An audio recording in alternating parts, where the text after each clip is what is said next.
certificate in 1990 or so.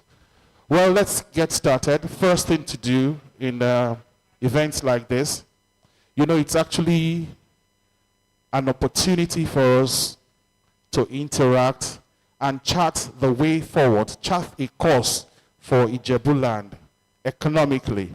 We've had instances in the past that we've done so many things as regards health, provision of palliatives all through the COVID period, health intervention, medical outreach. But we've now looked at it that it's about how we move from health to wealth.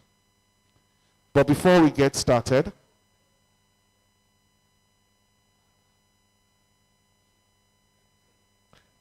just coming in is Mr. IJBoys, the MD of Sterling Currency. Am I right? Thank you so very much for finding time to join us, Mr. IJBoys. Thank you. Thank you. Can we all just rise so that we'll take the national anthem and then we get started?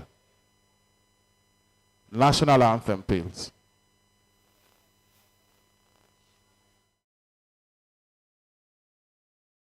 No.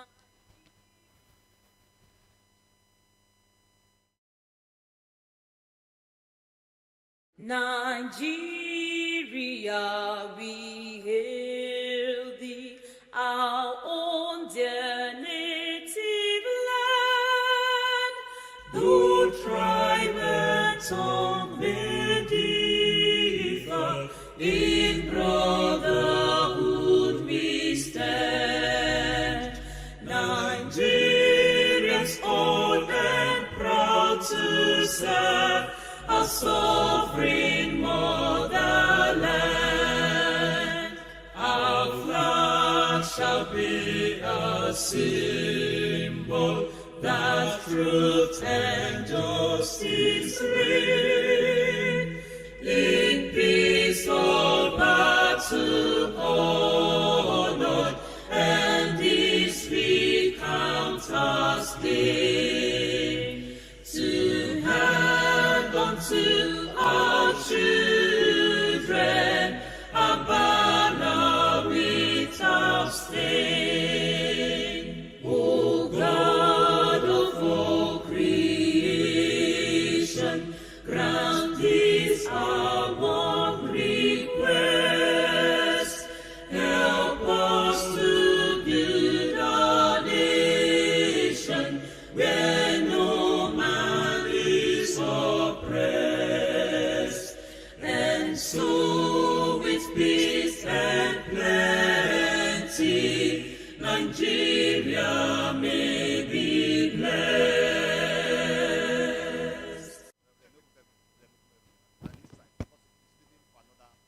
I think that's the national anthem. We all can have our seat. We all can have our seat. One of our special guests is about leaving. He has so many things to get tidied up today. So we'll call on him. He's the DG Nasima, Chief Ogumefo.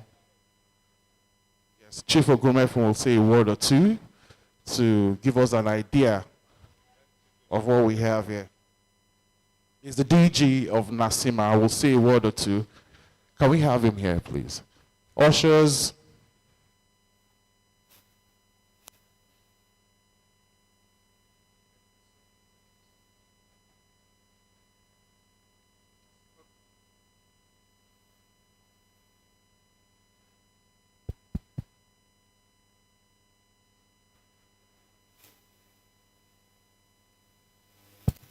The chairman of this occasion, and all protocols observed.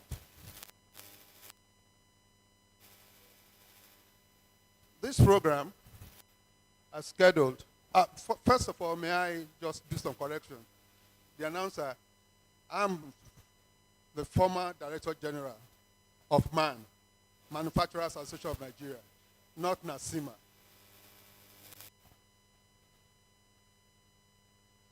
The program today is a program that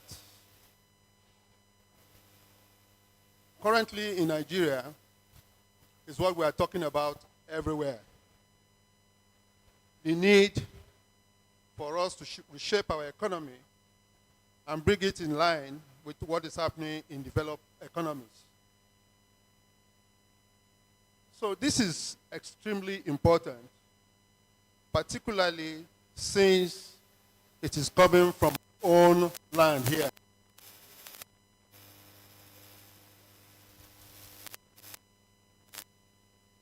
I'm going to be here today because this is something, a program that we really need in Ijebu heartland here. We need to go back to those days when Ijebu was triumphant in every aspect of our economic life in this country.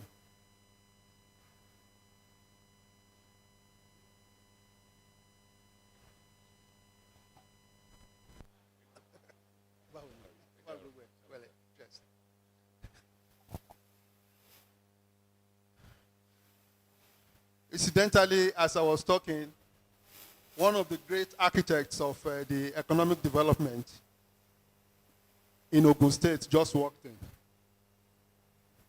We all know him, and I'm very, very happy that he's here this morning.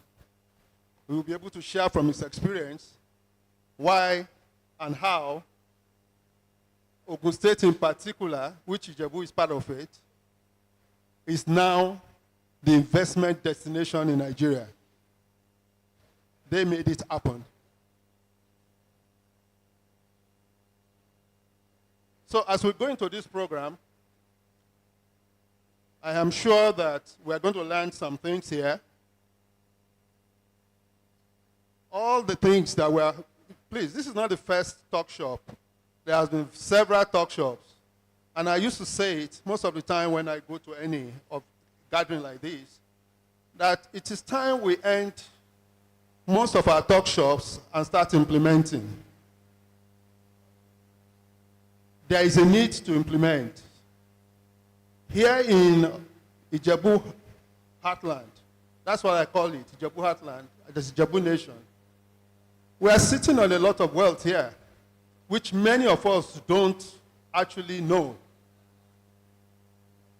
There's a lot of economic issues, economic undertaking that we can really put our money and put our energy into in Ijebu here that will make us one of the leading nations in Nigeria. I just hope at the end of the day, there is a convergence of opinion that there is a need to really fasten the rate of economic development in Ijebu land. Thank you very much.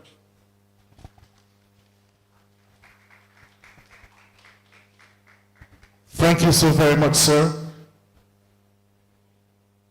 You see, that's the difference. An older man, lower voice.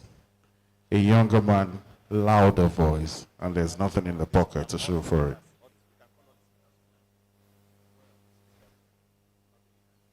Yeah. We already have in our midst today, and it's a rare privilege to have our boy here, Otumba Bimbo Ashiro. Thank you so very much, sir, for finding time to join us. Thank you so very much. Chairman Odua Group, former Commissioner, Economic,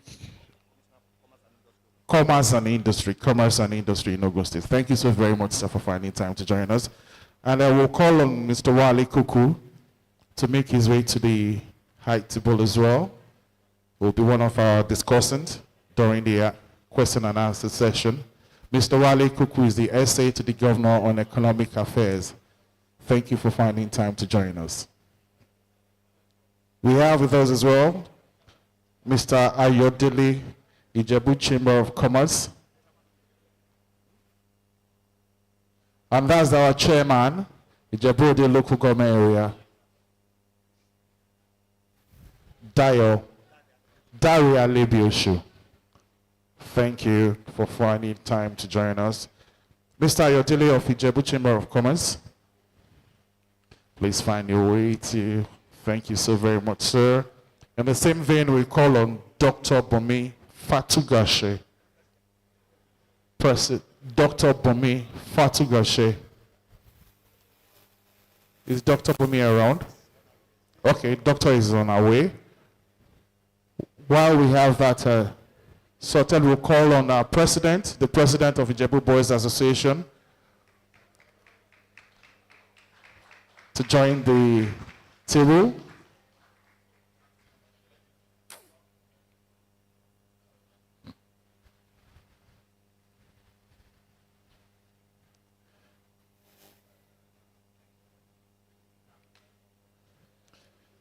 Before the president will sit, just remain standing for your opening remarks.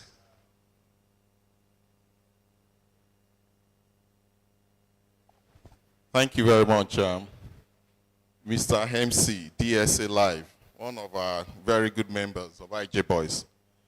I've just apologized on behalf of my brothers to those on the high table that it seems like they only clapped for me when my name was called. So on your behalf, I apologize.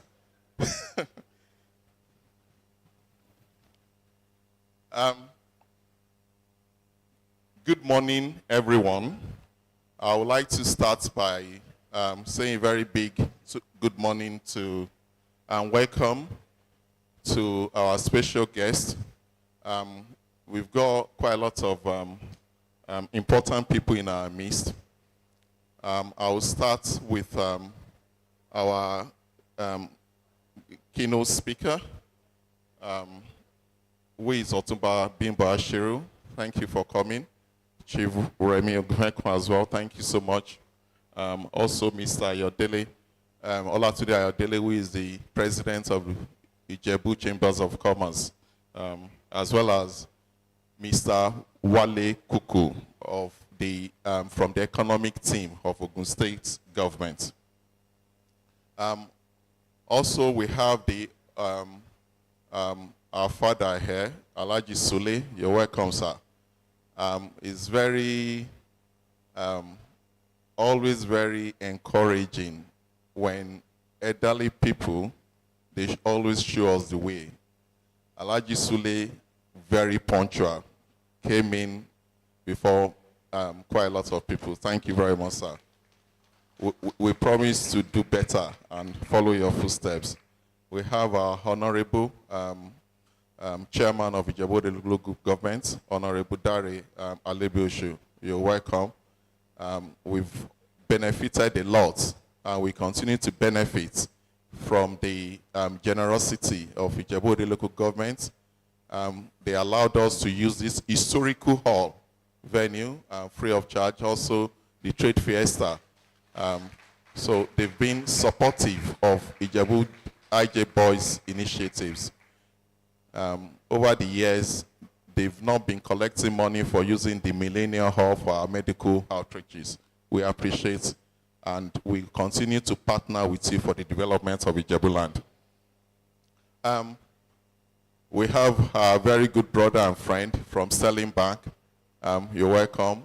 On the floor, we have quite a lot of dignitaries as well as those who are also the focus of this economic forum.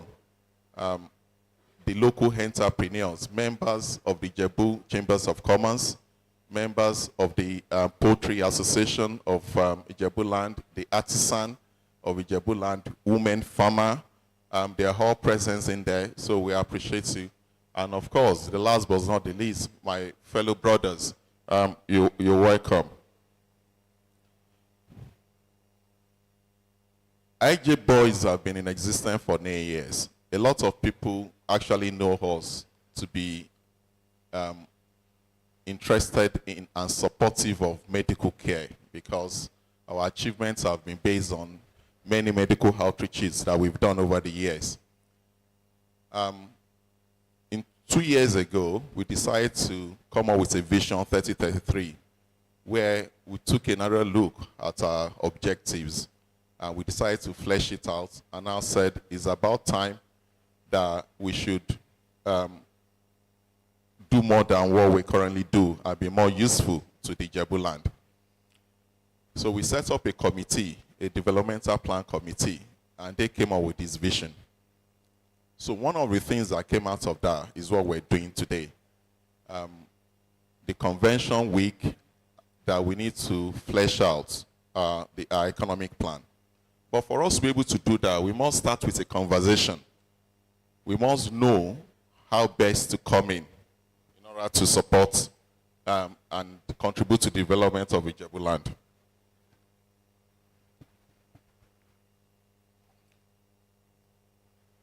So this meeting, there are 3 sets of people here today.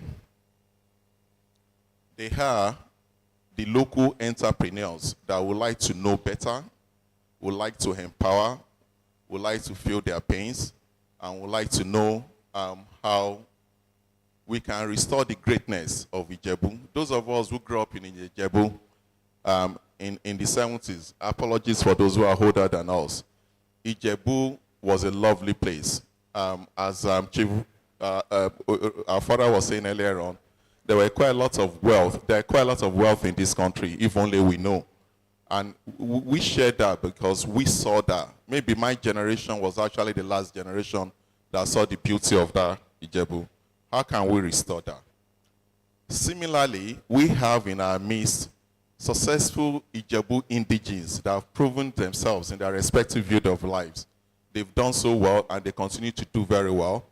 We've invited them to be part of this conversation so that they can listen to the, to the pains and the challenges being faced by the local entrepreneurs and hopefully know how best to support them. And finally, we have in our midst NGOs like IJBoys. What role do we have to play in this development of Ijebu land? And every one of us should have a takeaway. So I will refer you back to the theme of today, which is from health to wealth, catalyst to economic development in Ijebu land. We've done a lot on the health side, and will continue to do, but as we create a healthy community, we have more people that can contribute to productivity and help in creating wealth in the community. When they create wealth in the community, they will no longer be dependent on freebies from NGOs like IJBoys Association and Co. So they will be able to look after themselves and look after their immediate families. So when we now have a healthy community, the sky will be the limit in terms of the opportunities available for us in Ijebu land. That conversation begins today. Today, every one of us must have a takeaway. Those local entrepreneurs must be better informed. So hopefully some of them will strike gold by finding mentors. Hopefully some of them will have information, clarity on how to address the challenges that they have. Our successful Ijebu indigenes are here. Some of them will now know that what they have in terms of their expertise, their capabilities, that there are people that can benefit from it from here. And hopefully that journey is starting today. And for us, in IJBoys Association and other NGOs like IDIPR, we want to have clarity. Clarity what we'll be doing going forward on the economic front. Year 1, year 2, medium, long-term plan. I'm happy to inform you that we now have a physical presence in Ijebu land. We have an office here. We want to be closer to you. We want to listen to you. We want to work with you.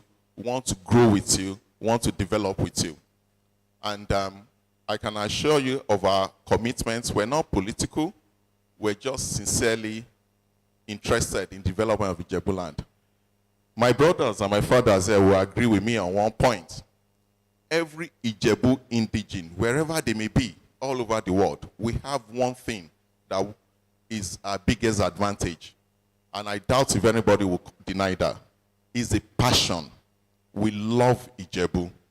We're proud to be Ijebu. And we want Ijebu to be great. So on these notes, ladies and gentlemen, I would like to formally again welcome you to this beginning of the conversation. And I would like everyone to keep an open mind. And please, feel free to ask questions of our panelists. And they've all promised and be committed to be straightforward and honest with you. And I can assure you that you're going to leave here richer and better. Thank you very much. Thank you. That's the President of IJBoys Association. We thank you for your welcome address. While he was talking, we had Mrs. Efunshile representing the Commissioner for Education, Professor Arigbawo, walked in. Round of applause for the representative of the Commissioner for Education. Thank you so very much. Also, we have in our midst Dr. Bolaji Onosoya. He's the rector, Ibrahim Adesoya in Ijebu. Ibrahim Adesoya is the Polytechnic, am I right? Dr. Bolaji Onosoya is the rector, Ibrahim Adesoya Polytechnic in Ijebu. We also have in our midst Alhaji Emilola Gazal, the former chairman Ijebu local government. Alhaji Emilola Gazal, former chairman Ijebu local government, who ideally is the MC for today. So I think my job is done for now. We also have in our midst Professor Shion Omotayo and wife. Thank you so very much, sir, for finding time to join us today. Professor Shion Omotayo. I hand you over now to the MC for the event, Alhaji Emilola Gazal, the former chairman of Ijebu local government.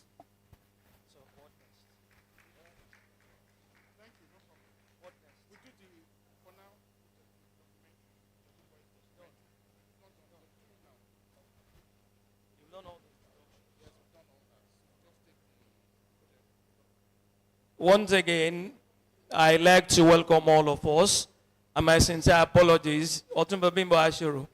I had a late night, slept about 4 a.m., and had my prayer this morning almost. All the other people on the high table, the representative of the Honorable Commissioner for Finance, who is there, the IJBoys, I'm sure the President has spoken, and he has talked about what they want to do. But why must we grow Ijebu land?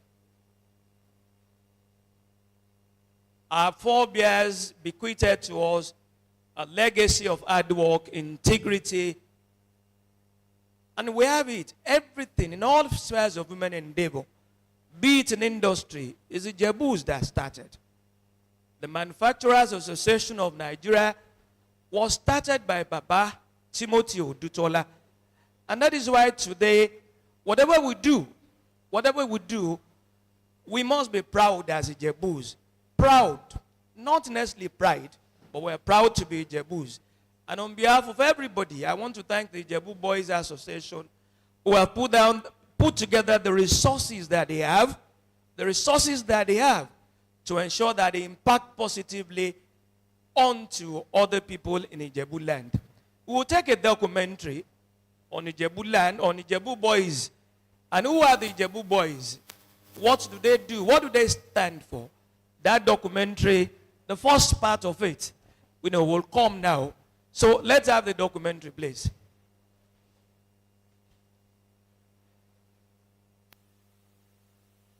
IJBoys Association.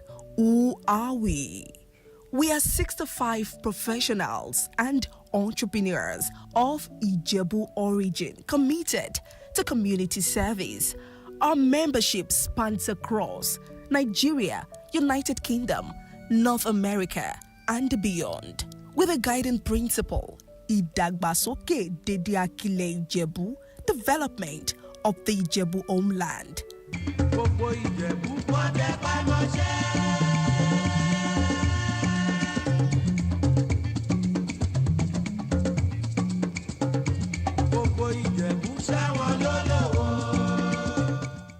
Our key targets are human and physical development of Ijebu land through educational, economic, and social initiatives, as well as thought leadership, the economic empowerment and welfare of its members. We are driven by a commitment to develop and implement initiatives that will increase economic opportunities and strengthen communalism within Ijebu land towards ensuring a robust framework for our advancement. We envision a future where a vibrant, prosperous, progressive, and influential association will continually affect Ijebu land positively. Our core values include excellence, integrity, innovation, collaboration, and accountability. Here is the journey so far. It's been 9 remarkable years of thousands of lives touched. 2016, in love and memory of 3 remarkable friends, the IJBoys Association was founded. 2017, we started by giving 800,000 naira to help widows and orphans. 2018, 500 smiles. 2 days, 1 mission. Our first free medical outreach was held.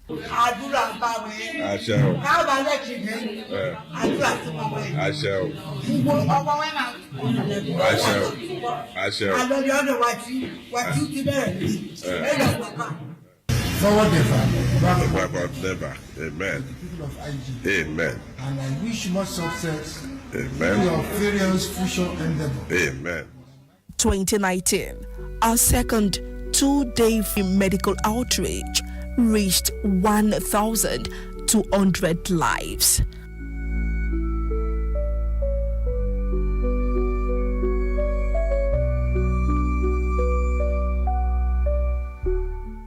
Mo dúpẹ́ lọ́wọ́ gbogbo IJBoys lóko àti lílé àtọkùnrin àtobìnrin àtọmọdé àtàgbà tán mú ètò yìí tán gbé lẹ̀ kò ní rẹ̀yìn o. Àmín. Inú mi dùn púpọ̀ gbogbo àwọn oògùn tí wọ́n fún mi ní gbogbo àwọn oògùn tí wọ́n fún mi inú mi dẹ̀ dùn. Like it is a tradition. I was with them last year. Opportunity to be here again this year. I want to thank God for them. 2020, COVID-19 Household Palliative Support Initiative for 3,000 families.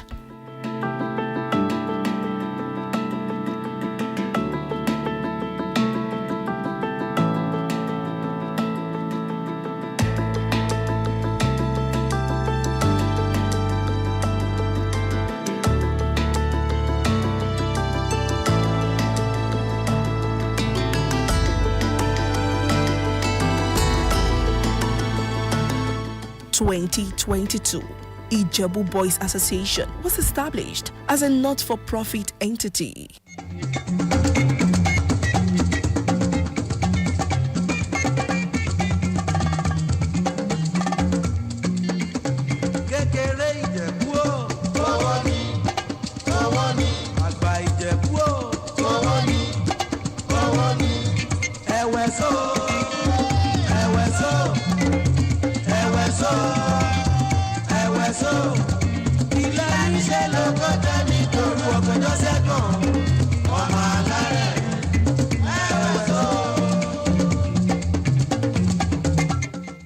(2022) third medical outreach, 2,000 people benefited from 3-day free health service.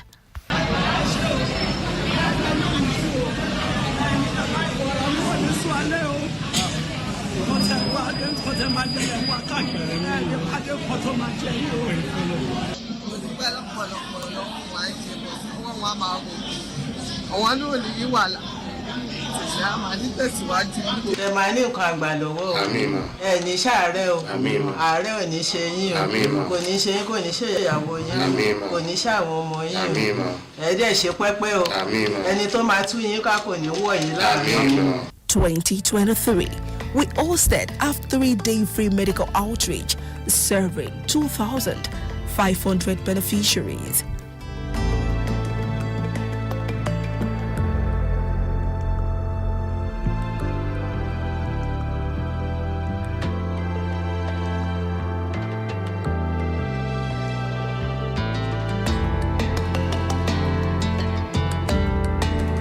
In 2024, still building momentum, a 5th 3-day medical outreach helped 3,000 people.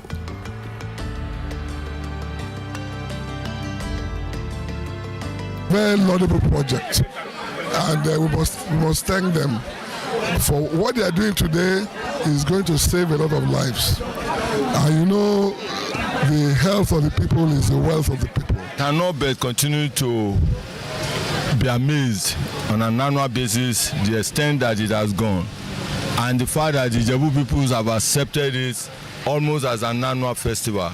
You can see the number of people that are here, but the fact remains that it's an opportunity for all of us to get together more like a festival and they all appreciate this Ijebu Boys Association. IJBoys are wonderful. See, they have been doing so well. I've been attending this gathering every year, and I shall continue to attend. They are very friendly. They are very respectful. To be commended. They are very great.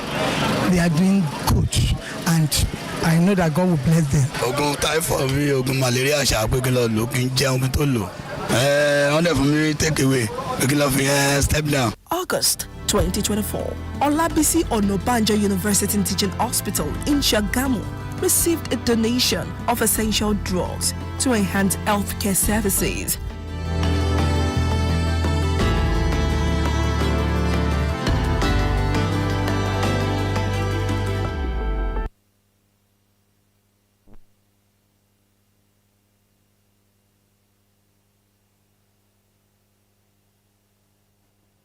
Shall we put hands together for Ijebu Boys Association?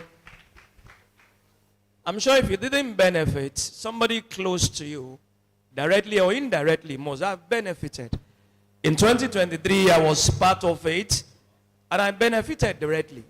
And also indirectly, I benefited. And, you know, you cannot take anything that is beyond health. A wealthy nation, a healthy nation, is a wealthy nation. And it's only healthy citizenry that make a healthy nation. Once again, let's put our hands together for Ijebu Boys Association. We will go to the next part, but before we do that, let me just introduce Professor Shewon Motayo as he came in. He came in shortly before I took over the microphone. Professor Shewon Motayo was a consultant to the former governor on sports. This is a sports psychologist of international repute. Please give him a round of applause. We'll still come to have a keynote address, but let me just introduce the Papa. When you are an octogenarian, you sometimes have geriatric issues. So it's not unusual that Professor Bankole Okua came in with his walking stick. At his age, close to 90, naturally, there are geriatric issues. But this man is one of the icons of Ijebu land. And we'll talk about who he is when we come back from the tea break. For now, let's have a tea break for some few minutes. Thank you very much. Tea break, please.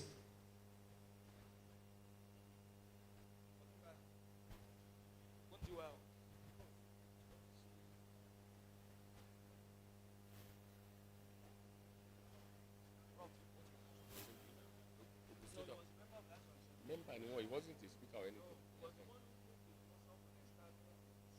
Ogun State University. Professor of something like that.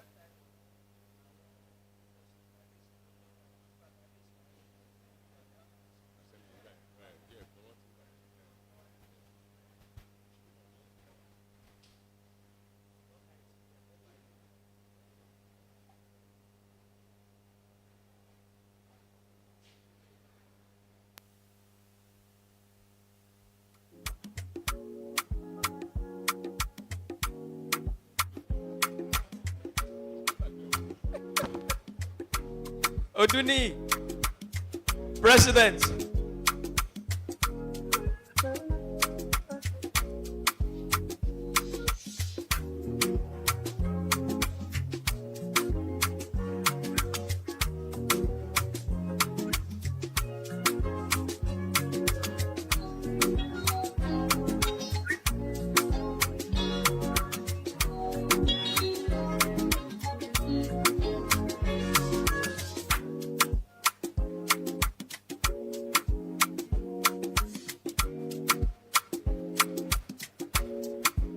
While we're seated, tea will be served so that we do not lose any time.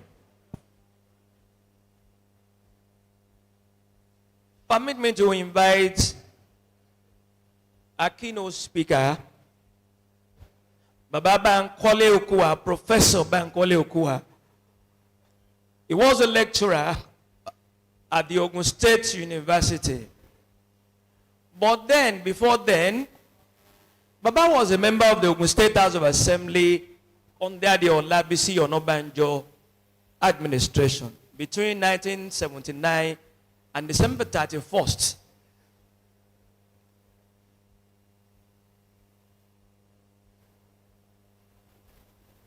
Excuse me, please. December 31st, 1983. Baba was a member of the Ogun State House of Assembly. But beyond that, this is the man who, on his own, stood up to raise the motion that the Ogun State University should be established. It was not an executive bill. It was a bill sponsored by Professor Bankole Okuwa himself. There's a difference when you have an executive bill. The governor gives you something he wants you to do, and he tells the House Assembly to talk on it. But this one, it was Professor Okuwa who initiated the idea and came up with the idea that Ogun State needed to have a university of its own. And courtesy of that bill, the first state university in Nigeria, Ogun State University, was established. Courtesy of the bill by Professor Bankole Okuwa. He had gone ahead not just to lecture there, but is a lecturer of international repute. And this Baba is also a consultant to the United States state government on a number of things. Let me just keep my mouth shut there. And so, he's a professor nationally, he's a professor internationally. And one of his sons, Ayo Okuwa, is one of the Ijebu boys who are doing this. I have it on authority, on very good authority, that all the programs of Ijebu boys over the years have had the inputs and support, very solid support, of Professor Bankole Okuwa. Ladies and gentlemen, let's put our hands together for Baba, Professor Bankole Okuwa, who is going to give a special speech on this day. Professor Okuwa, sir.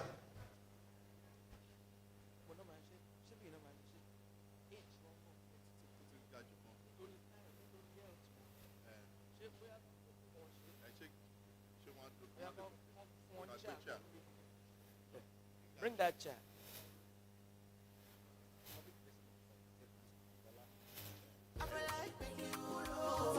This lady, Lola Odutola. When you see this lady and you want to chase her, be careful. Oh. Just be careful. If you are not careful, you just end up at Ilewero. This beautiful, charming daughter of Ijebu land is the public relations officer of the Nigerian Police, Ogun State Command, Lola Odutola. Please give her a round of applause. This way. Ibi, center part.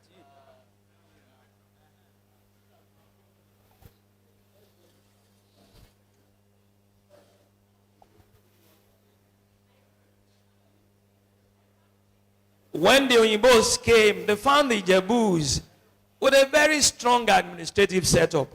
We had the Olorituns, we had the Bales, we had the Obas, and Awujale was paramount ruler. What they wanted to do was to break the power of Awujale. I'm waiting for you to sit down, sir. They wanted to break the power of Awujale, and that was why they came up with giving Remo autonomy. It was when autonomy came for Remo in 1938. About autonomy in Lower Ijebu. But Awujale was first and foremost. He was the first among equals. He was the Oba, the paramount ruler of Ijebu land. If an Akarigbo had to take his crown, he will first come to somewhere in Kanigbo, off Olisa here, to do his traditional rites. But all that changed along the line.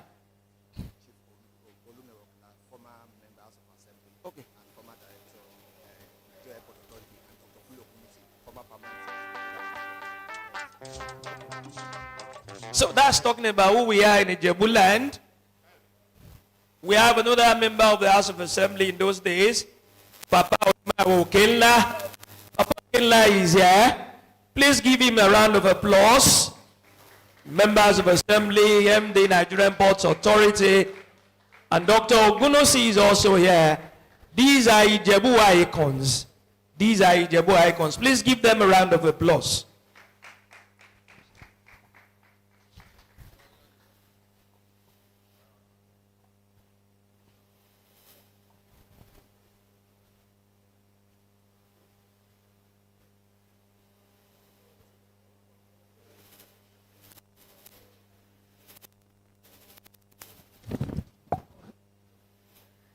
Ladies and gentlemen, as we quietly sit down, Oloritu Ekabo, ìlú ni kohun o. Eku ama kebe eku, ọmọ ni ama fomo ngbe ọmọ ènìyàn o. Ìlú aroju, ìlú aráyé o. We will now listen to this iconic man, the man who made it happen, Baba Professor Bankole Okua. Please give him a round of applause once again. Can you see them? You never went to the House of Assembly. They did. And you can see the comradeship. Please give them a round of applause.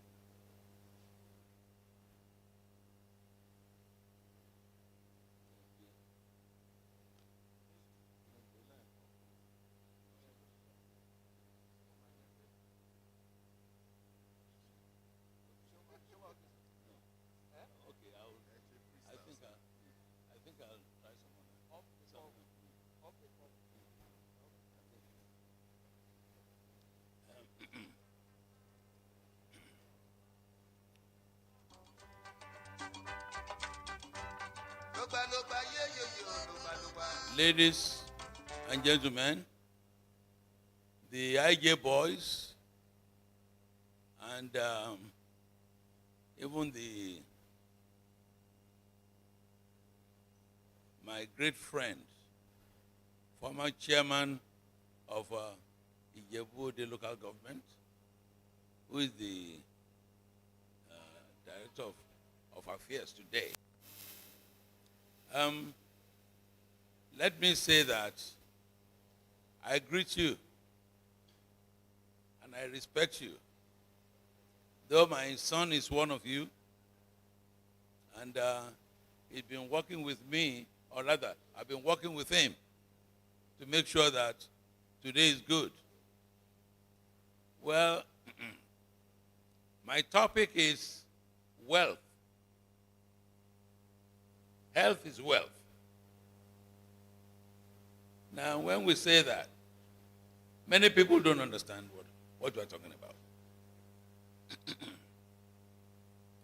Not because they're ignorant, but when you say wealth or health is wealth, people wonder.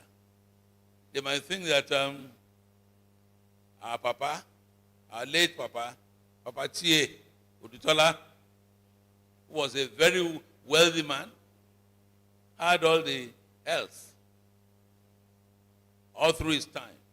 No, it wasn't so.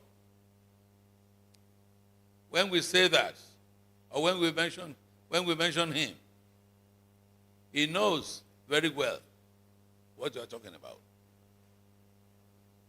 I'll give you an occasion. In 1982, Papa requested for a list of Ijebu young men who he wanted someone to speak on his behalf on his 80th birthday. Fortunately, well, with humility, I was his choice.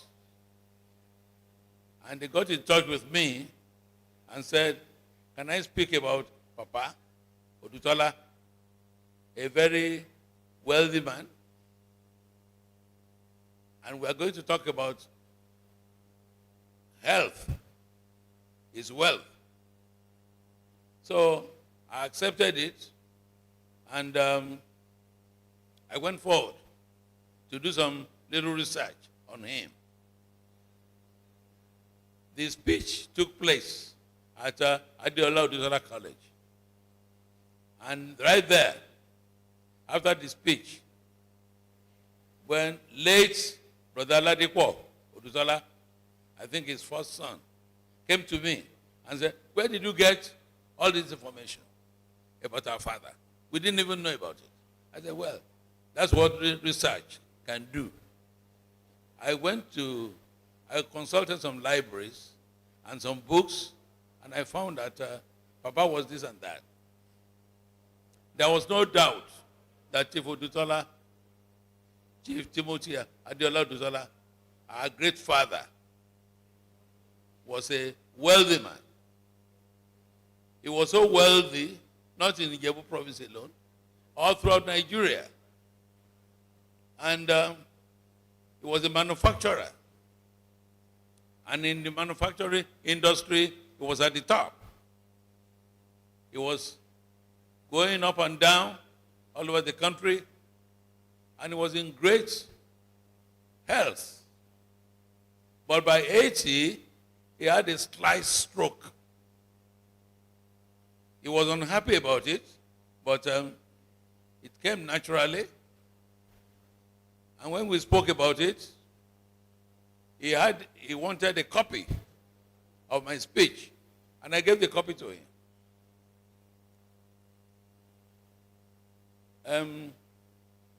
One of the great judges of our time was there, and we went to his house, and I gave him a copy. That was the day I discovered that Papa was using, was a lefty. He writes with the left hand. But he wasn't finding it comfortable. But he wasn't too happy with himself. But it's a question of time. Time will gain ground on you, whether you like it or not. You can be 100 years old and be healthy. But how can you do that? You know what to eat. You watch what you eat. You understand a lot of things you should do. You go for exercises. Some people go for walking in the morning. If you have diabetes, I'm not a medical doctor, but the medical doctors can tell us better. All those things happen.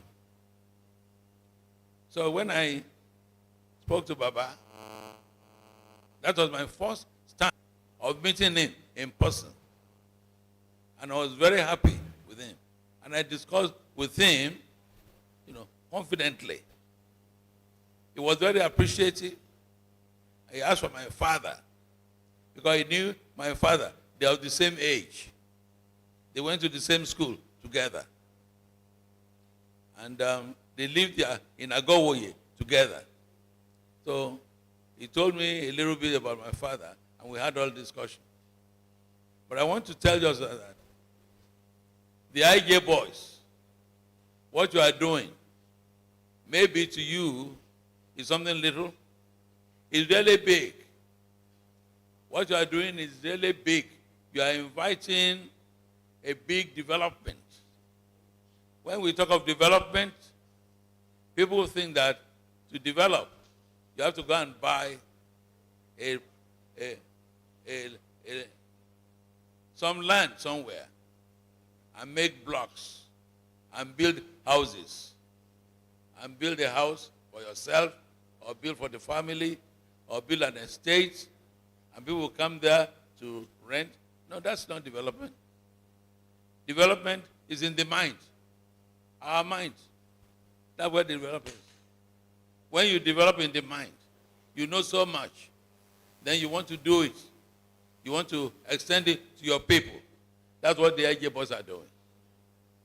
And I congratulate all IJBoys for what you've been doing since 2019, as far as I know.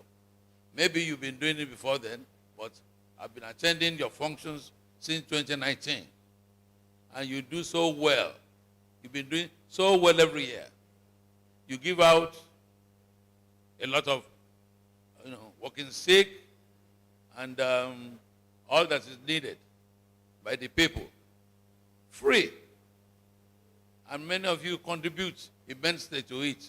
What you are doing, no government, either state or federal, can do it in Nigeria.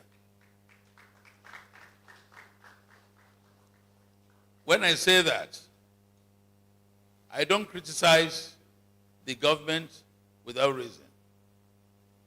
The government of Nigeria supposedly is supposed to be doing a lot for the people. But maybe the resources are not enough. A lot of things happen. Some of our roads are not good enough. And then we complain. If you listen to AM or FM radio, 102.5 every morning, some people speak very bitterly about the government.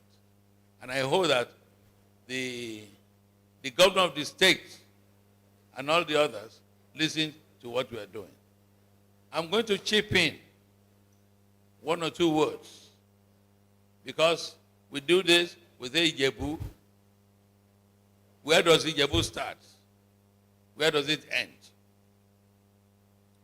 Lately, many of you must have heard of Ijebu State, that this central government of Tinubu is likely to favor it and grant Ijebu a state, which is long overdue. But I want to say this. Let us know that all Ijebus are the same. This is Ijebu Ode. This is the center, the capital of Ijebu people. Then you have Ijebu Remo, Ijebu Go, Ijebu Mushin, Ijebu Fe. Even Agowoye is Ijebu Agowoye. I want to call the attention of those of us who try to distinguish others or themselves from the others. We are the same. The Awujale of Ijebu land remains the paramount ruler traditionally of all Ijebu people. I know this because I've gone into some research. And I want to tell you this. You see, this building in which we are was built by an Awujale. Awujale Folagbade. And when he built this, they called it colonial place, colonial office, because we were under the British rule. That's why they added the word colonial. Oba Folagbade was going to live here. He was going to talk to people, talk to Ijebu people from here. And at that time, when he spoke to people or when he wanted to talk to them, people would come all the way from Remo, from Ijebu Fe, from Agowoye, from Ijebu Mushin, from everywhere to come and listen to him. But you see, modern politics has changed all that. But it's not good for us to tear ourselves into pieces because we have modern politics. I want to talk to you about one Oba, Ekewa Olu, who was the 10th Awujale. His other name is Obarua. He's the same man who was Ekewa Olu at the 10th Awujale. He was like a warrior. He didn't really live in Ijebu as such. Ijebu is his palace is here. But every time he's touring somewhere, fighting here and there. When anytime he came back, he would come back with many slaves. If you know some area here, which is called Agushebi, along Olode, Ijebu around there, all the people living there. I'm not saying that they are slaves, but they are our people. They are related to slaves captured by Ekewolu. And the rule at that time was that if any slave was attractive to a prince or anybody in the royal family, the child would be a prince or a princess. So you see that slavery was only descriptive. See, many of the women who came there, who came as slaves, even Tunwashe, Oba Tunwashe, the 48th Awujale, was a son, the mother rather, was a slave. He was brought over from Agowoye to come and be Awujale here. Awujale had been brought from Ogbo, Rainier here to come and be Awujale. So when you talk of Ijebu people, Ijebu Ode, Ijebu Remo, Ijebu Go, Ijebu Agowoye, Ijebu Mushin, Ijebu Fe, we're all the same. We're all the same. But today, we should not allow modern politics, which is full of indiscipline, to tear us apart. No. So I want to chip that in on this occasion. The IJBoys, I'm sure they know all these things. If they don't know it, they know it today. So when they organize whatever they are doing, this has to be extended to some other part. And I understand that tomorrow you are going to meet at Ososa. That's the first time that you move out of Ijebu. Gradually, you are going to move to Ijebu Remo. Gradually, you are going to move to Ijebu Go, Ijebu Fe, Ijebu Mushin. We are all the same. All the Ijebus are the same. There is no difference. I'm telling you, when Chief Aola came as a political leader, he served us so much that he became the Ashiwaju of Yoruba land. Not Ijebu alone, the entire Yoruba land. And we knew his government was so effective. Free education, free, the first radio, which was called Rediffusion, and the first in everything. And there was no petroleum at that time. Cocoa was the major product. And he made all this progress, from cocoa economy and a little bit of taxation. So the IJBoys, I congratulate you, I salute you with all the love I have, and I must say that I need to warn a group of people about IJBoys, and that is the so-called political parties around us. All the political parties, all of them. None is northern or southern, or none is midwest, whatever you are. Whether you are APC or PDC, whatever you call yourself. Don't try to hijack or try to, attract the IJBoys. If you do it, you fail. Because IJBoys are not taking any nonsense. This is not politics. You can be sure that all the IJBoys don't have politics in their head. They are not going to discriminate against anybody.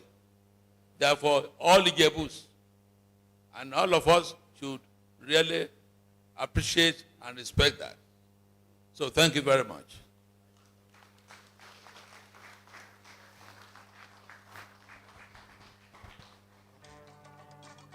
Wọ́n ti ní bọ́mọdé ò bá bá tàn, á bá àrọ́bá. Àrọ́bá kẹ́ni bàbá ìtàn. Shall we please give Baba a standing applause?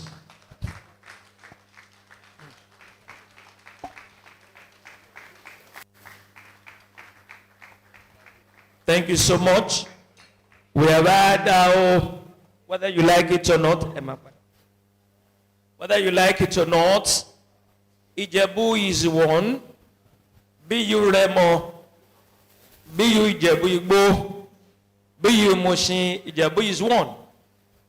It's only latter day historians who came and tried to divide us. And in case you didn't get the point, here where we are seated, these premises used to be the palace of the Awujale. Where we are seated, where we are here, the entire premises here used to be the palace of the Awujale. And it was from here that the palace was moved to where it presently is. If the Awujale so decides today, he can sack the local government from this place. But we know that Kabesi is not going to do that. Kabesi is very benevolent. Once again, I'm proud to be an Ijebu. If you are proud, please give yourself a round of applause.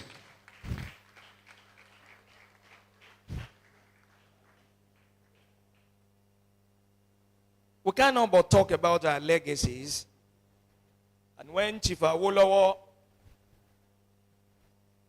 became the Ashiwaju of not just Ijebu land, but he was the Ashiwaju of Yoruba land. An Ijebu man.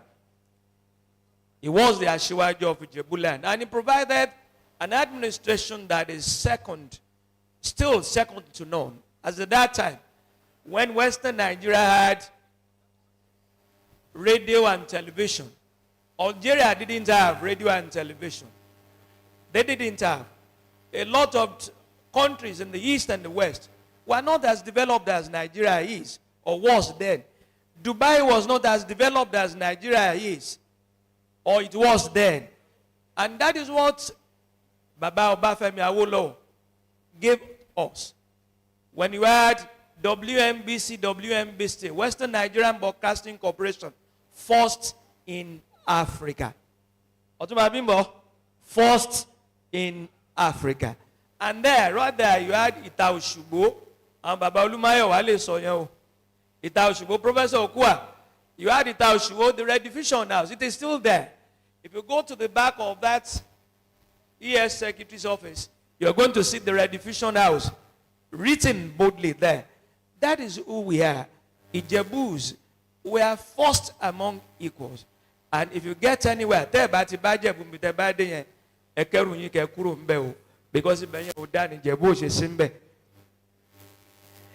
we will now have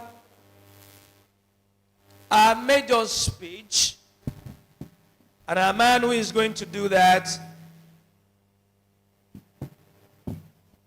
keynote speech is going to be delivered by Otumba Bimbo Ashiru.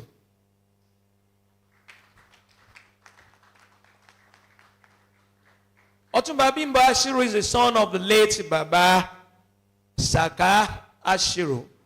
And for those of you who do not know, Baba Saka Ashiru was the treasurer of the Muslim community when they established so many schools.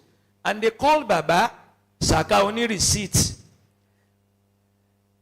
Baba was very much involved and dedicated to the education of especially Muslim children. And when those schools were established, it is no accident that Baba being a polygamist, over 85% of his children are all graduates. And today, Otumba Bimbo Ashiru is just one of the many children of Baba Saka Ashiru. Otumba Bimbo Ashiru, the distinguished Ijebu statesman, graduated with a degree in marketing, purchasing and supply, and a master's degree in strategic management. With this background, he joined the employment of the then Chartered Bank of Nigeria, about 2 decades of service that he had, and at the end of the day, Otumba Bimbo Ashiru became unit manager, head institution, and professional banking, regional coordinator, country director, personal and business banking director, corporate affairs manager, and corporate and social investment manager until his last position in the group as the head of public sector with Stanbic IBTC Bank. He was pioneer head of department at Stanbic IBCT Bank. Otumba Bimbo Ashiru is a man with a desire for development, for developing people around him, and this translated into his appointment as a representative of Kabiyesi Awujale, the Awujale of Ijebu land, on the Ogun State Poverty Alleviation Task Force. He distinguished himself in this task and represented his people favorably to the best of his ability. He was also on the Technical and Communication Committee of the 17th Nigerian Economic Summit in 2011. Otumba Bimbo Ashiru is a socialite. When you look at him, good looking, sociable, and he enjoys himself. He works hard. He enjoys life very, very hard. He's a member of the Metropolitan Club, Ikoyi Club 1959, and a member of the Ijebu Heritage Group and Ijebu Renaissance Group. If you do not know, the Ijebu Heritage Group is a group in the palace. It's a group of top Ijebu people. You do not join that group except with the permission of Awujale. Otumba Bimbo Ashiru is a member of that, and also the Renaissance Group. And that is a group that is trying as much as possible to chart a course for Ijebu land. Otumba Bimbo Ashiru is a fellow of the Institution of Strategic Management of Nigeria, National Institution of Marketing of Nigeria, and Chartered Institute of Commerce in Nigeria. In recognition of his selfless service to society and having distinguished himself as a true son of Ijebu land and an astute banker of repute, Otumba Ashiru was presented with the royal title of Otumba Adeono Fosiboye of Ijebu land in December 2006 by Alayeluwa Kabiyesi the Awujale and Paramount ruler of Ijebu land. His capacities have been recognized and appreciated. He's been awarded Best Commissioner of the Year 2015. In case we do not remember, he was the Commissioner for Commerce and Industry under the Amosu administration between 2011 until towards 2019, when he was asked to come and be governor. Under his stewardship as Commissioner for Commerce and Industry, the business environment of the state developed beyond imagination, with over 1,279% increase in internally generated revenue of the state. More than 120 new companies established their presence in Ogun State while he was Commissioner for Commerce and Industry, with a cumulative investment profile of about 691 billion naira in 2004, compared to 377 billion naira in 2013. This placed Ogun State in first position in Nigeria, according to the Manufacturers Association of Nigeria. During its time, approximately 75% of foreign direct investment into the country came into Ogun State. Ladies and gentlemen, Otumba Bimbo Ashiru, Otumba of Awujale, son of late Baba Ashiru of the Ashiru dynasty, an astute banker, a committed Ijebu man who is irredeemably committed to the development of Ijebu land. He is the group managing director of Odua Group Limited. And Odua Group, you remember, that was funded by the Babawolowo administration, the Action Group administration, and all the companies in Yoruba land own that industry. They own the group. And Bimbo Ashiru is the group managing director of the Odua Group. Ladies and gentlemen, let's put our hands together for Otumba Bimbo Ashiru. Thank you very much. Point of correction, I'm the chairman of UDUA, not the group managing director, so that the group managing director will not come and break my head.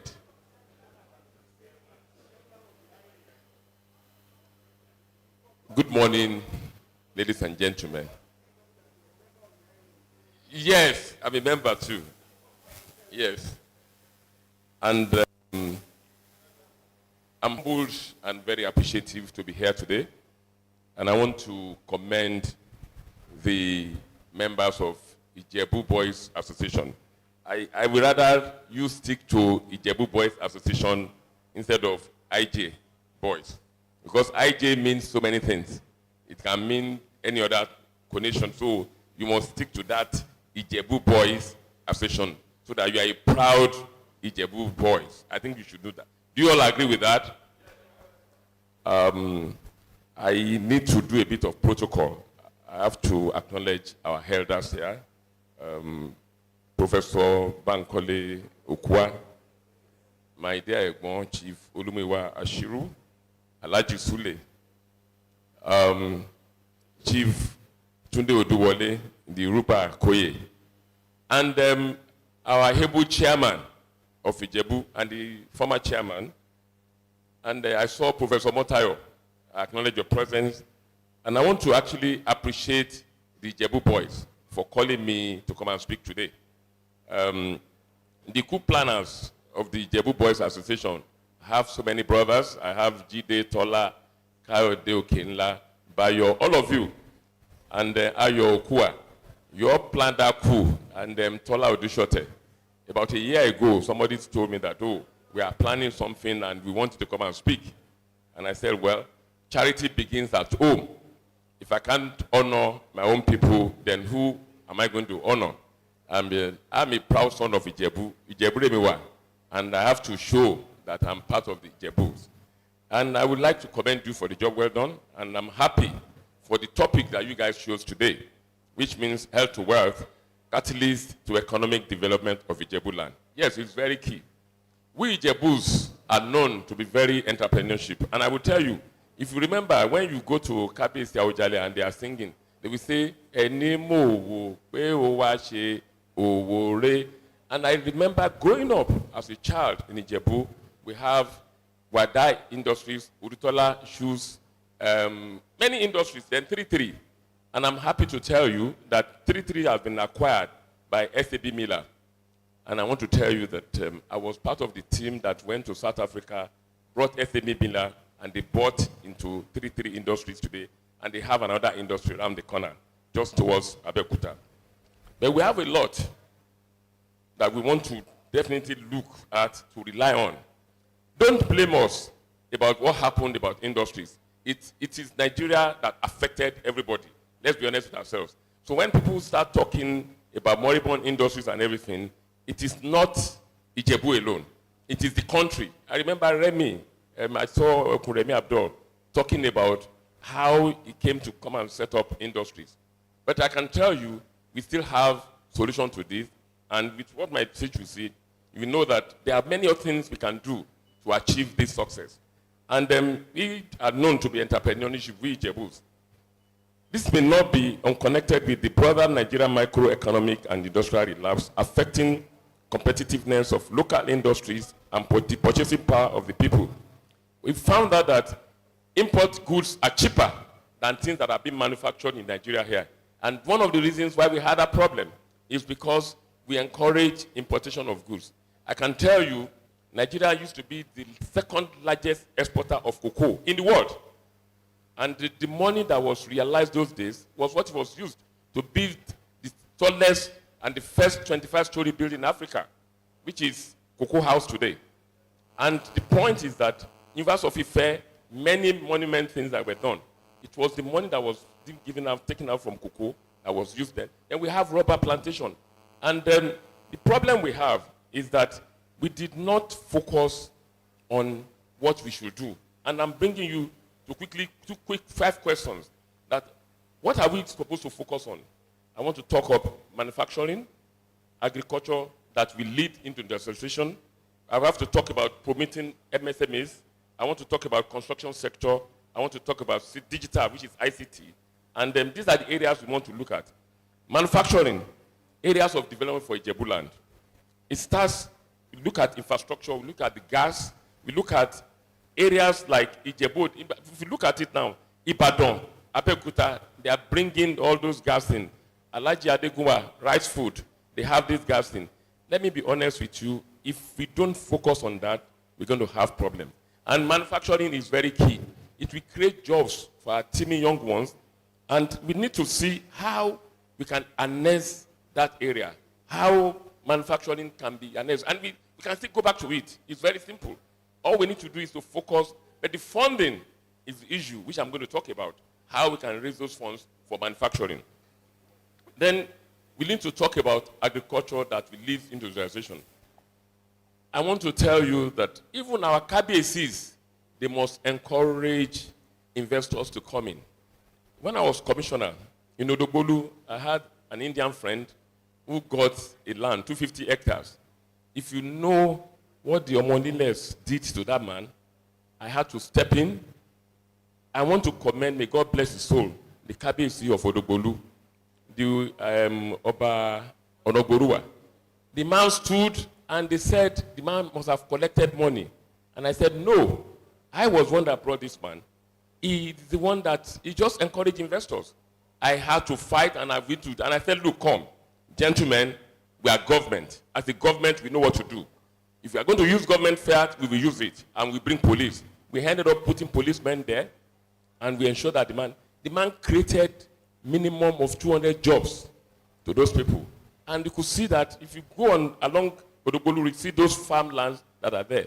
And the gentleman too got another land in Ijebu, Japara area, 1,000 hectares. I want to commend the Orimolusi of Ijebu land, of Ijebu.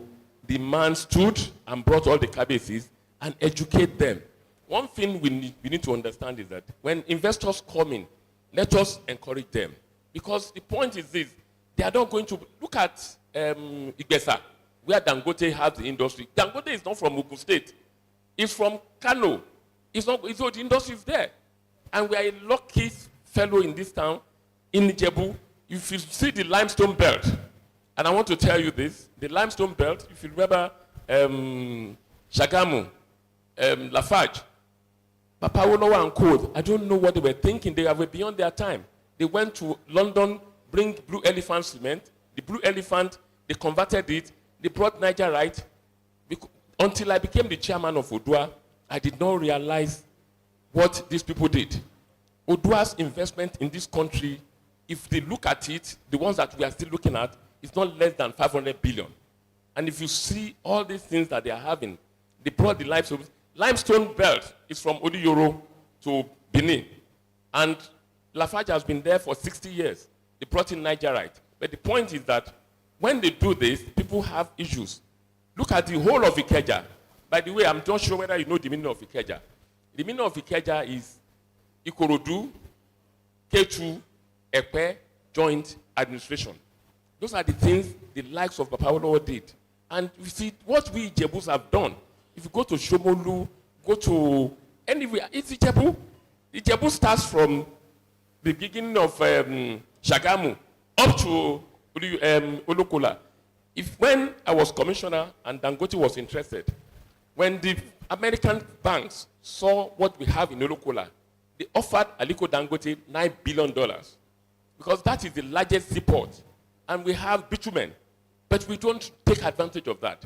We have bitumen in commercial quantity, the way we have cement. If anybody set up a ceramic industry in Ogun State today, that ceramic industry, 90% of the raw materials are in Ogun State. The clay, the granite that they used in to build Eko Atlantic City, they were all from Ogun State. So the point is that we Ijebus, we are a commercial, we are endowed. The only area is that we look at areas where we have comparative and competitive advantage. And I'm going to talk about some of the things we have there. Then we promote the MSMEs, the micro, small, medium industries. Let me tell you, the driver of any economy in the world is MSMEs. 2 weeks ago, when Lagos State launched their 10 billion naira MSA, I was invited to give the keynote speak. And when we're in Ogun State, we did 1 billion naira with Bank of Industry. Ijebu boys, we can do this, and we work on it, and I will be with you on this journey. We get the Bank of Industry to empower. I remember people from Ijebu here, those people doing Gari and everything, we empowered them, we gave them money, and it was 9%. That 9% was subsidized by the government. People get it wrong, because you cannot get money for 9% anywhere. So let us see how we can do the MSMEs and help our teaming young guys, our mothers, our fathers, our brothers, our sisters. We can help them with these MSMEs funds, and it's available. But because we don't even know where to go to, that is why we're having that problem. Another area we need to look at is the construction sector. We are blessed. We have so many things in this town that we can use and support the construction industry. I remember, and I can tell you this, not the last time Ijebu really saw the real development when I was growing up was in 1979 when Papa Bison Obanjo was the chairman, was the governor of Ogun State. I'm sorry to say this. That was when I realized that, there's a company called FICO Engineers, the FICO Construction, that did I remember that my father's house, they broke Okinla everywhere. They broke all our fences to expand the roads. But now, how do we empower people like that and ensure that the Ijebu boys, there are so many engineers, doctors, lawyers, engineers that can do construction. We need to identify them, and it's very important. But I can tell you this, you cannot do it alone. I want to let you know that. If you want to do it alone, you are going to have problems. So you need to collaborate. We have IDAs, Ijebu Development Association, they are there. The Ijebu Heritage, they are doing this. So luckily, some of your members are members of IDAs. Kado Kinla is a member. So you need to now work with all those people and work together as a team. We cannot be running things together. And I will tell you the reason why I said that. When I became the chairman of Odua, I realized that Odua, they are doing construction, building. Wema board, they are doing, I said, no, father and son cannot do things together. And I collapsed it. All the real estate business of Odua today are being managed by Wema board. So Odua Investment Company today is a lean old co. So there's no need for us to be competing. And that's what we need to do. As Ijebus, we must come together as one and fight our cause. Some members cannot be fighting this way, other ones fighting this way, other ones fighting this way. You are not going to succeed. Let me be honest with you. So Ijebu boys, you now need to collaborate. It's very important, and I think you should take this. Don't let us make our first economic forum like talking shop. Are you getting me? And I will tell you the reason why. I've been going for UN. Professor Okua knows what it means. When people go for UN, United Nations, all our presidents, they go there, they shop on Fifth Avenue, come back the next year and say the same thing. So there's no progress. If UN is really working, there won't be war in Ukraine. There won't be problem in the world. So all these people are just selfish people, and they are talking. So don't let us make this one a talk show. Let us walk the talk. And whatever it is, I'm going to let you have the copy of my speech, which can be used, and you can circulate it among yourselves. It's very important. So don't let us start talking here. I woke up very early this morning, drove all the way to come out. So don't let us have it. All our fathers that are here today, let them be appreciative that whatever we say this time next year, when you are having this forum, you are talking about what we have achieved. Quick wins is very important. Then ICT is very important. I don't need to go much about that. I'm sure by the time we finish here today, most of the things we've said, you'll be hearing people calling from America, London, so we need to invest in that. And I want to tell you this. Ogun State is known for IT. I think they said there's a police person here. Where is the police? Please don't. We are known for something. Do you know that the highest fraud on information technology is from Ogun State? I don't know whether you knew about it, you heard about it. And what we did as a government, we now said, if these children, you have this brain to do this, then let us convert it to something. And that's why we created the IT hub in Ogun State. And they are using that. Instead of doing criminal things now, they are now doing what is right. And those are the areas we need to look at. Then corporate social responsibilities, CSR. I always tell people, for any organization to see the kingdom of heaven, you must be socially responsible to the community where you operate. And CSR, 1% after tax is earmarked. So we must ensure that all the industries that are operating in Ogun State, they are socially responsible to the community. Because if you don't keep that community alive, you won't have peace to operate in that area. So we must encourage industries to have corporate social responsibilities. And access to land. Let's be honest with ourselves. We must start talking to our KBCs that they should encourage investors to come and invest. They shouldn't be talking about what are we going to... What is in need for me is not what is... That is selfish ends. We must ensuring, talking to our fathers, the royal fathers, that let people have access to land. And once we have that, government will be able to approve so many things, to get things done for us. Then I want to talk about we Nigerians in diaspora. I will tell you something. We are doing, if you go to Cocoa House today, you will see a reformed Cocoa House. You see the rooms there, the offices there, you think you are in England. But the external building, we found that we need to do a lot of work. And I asked them, who are the builders? They said, G Kappa. I said, please, let's invite them to come and tell us what we need to do to that. But we now found out that some Nigerians in diaspora, architects, structural engineers, they wrote a letter to me that they want to participate with us. I said, no problem. I want you guys to come and join us in fixing Cocoa House. If you see the package we got from them, and I said, these are the people we are going to go with. So Nigerians in diaspora, you must now encourage things like the medical outreach you did. I have a niece. She's coming in on Thursday into this country, whereby she's going to donate BP monitoring, about 100, and this diabetes test and everything. You Nigerians in diaspora, there are so many areas you can support. Decide one day, take a day off. Some of your members who are doctors, let them go to Ijebu General Hospital, see areas where they can help. I will tell you something. One of the prominent person in this country had an accident, and he was flown to London. The fellow got to London on Sunday. Unfortunately for him, the doctor was going to see, had flown to Nigeria on that Sunday. Do you know that that doctor is from Nigeria? He came to help in Nigeria. He flew back to London a week after and treated this person. The person paid 75 million pounds. Can you imagine our Nigerian person who will have treated you in Nigeria and pay less than 10 million naira?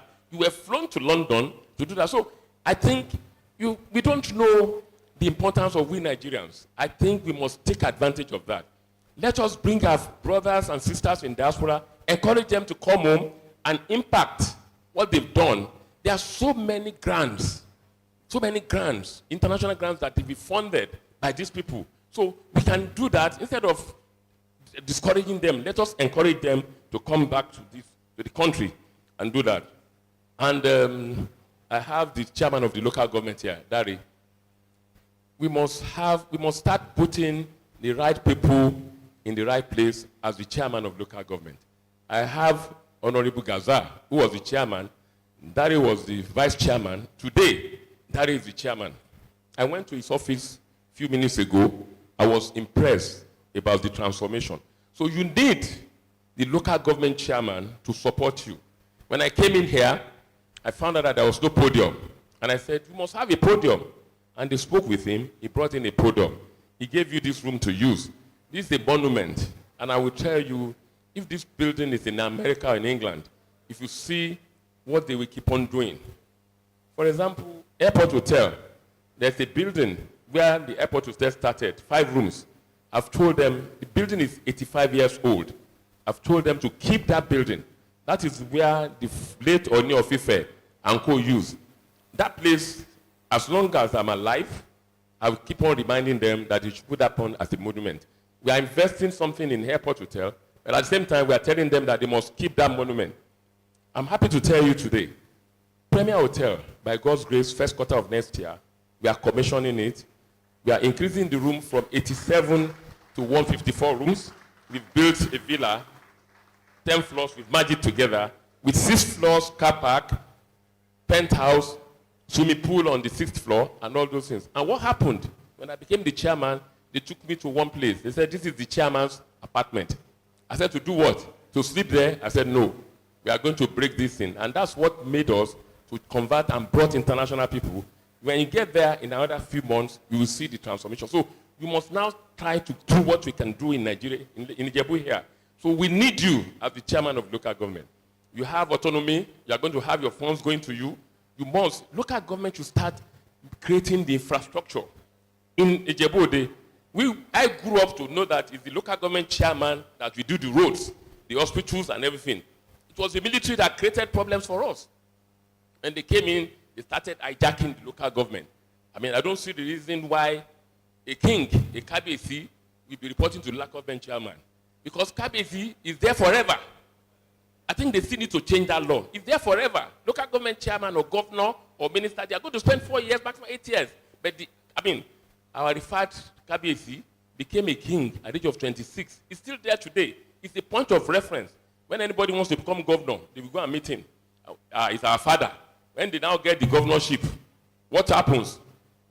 The rest is history. So what I'm saying is that let us now start making the importance. Ijebu boys, you must work with your local government chairman. It's very important. And I know the time is well spent, but we can do a lot. And I can tell you, I'm available to support you in any area where things can be done. And I want to leave you with this code. As a people, we have significant human and financial resources to draw from. It is therefore important that we leverage these resources to develop an Ijebu that we can bequeath to the next generation, while with pride and confidence, the ball remains in our court. Thank you and God bless you.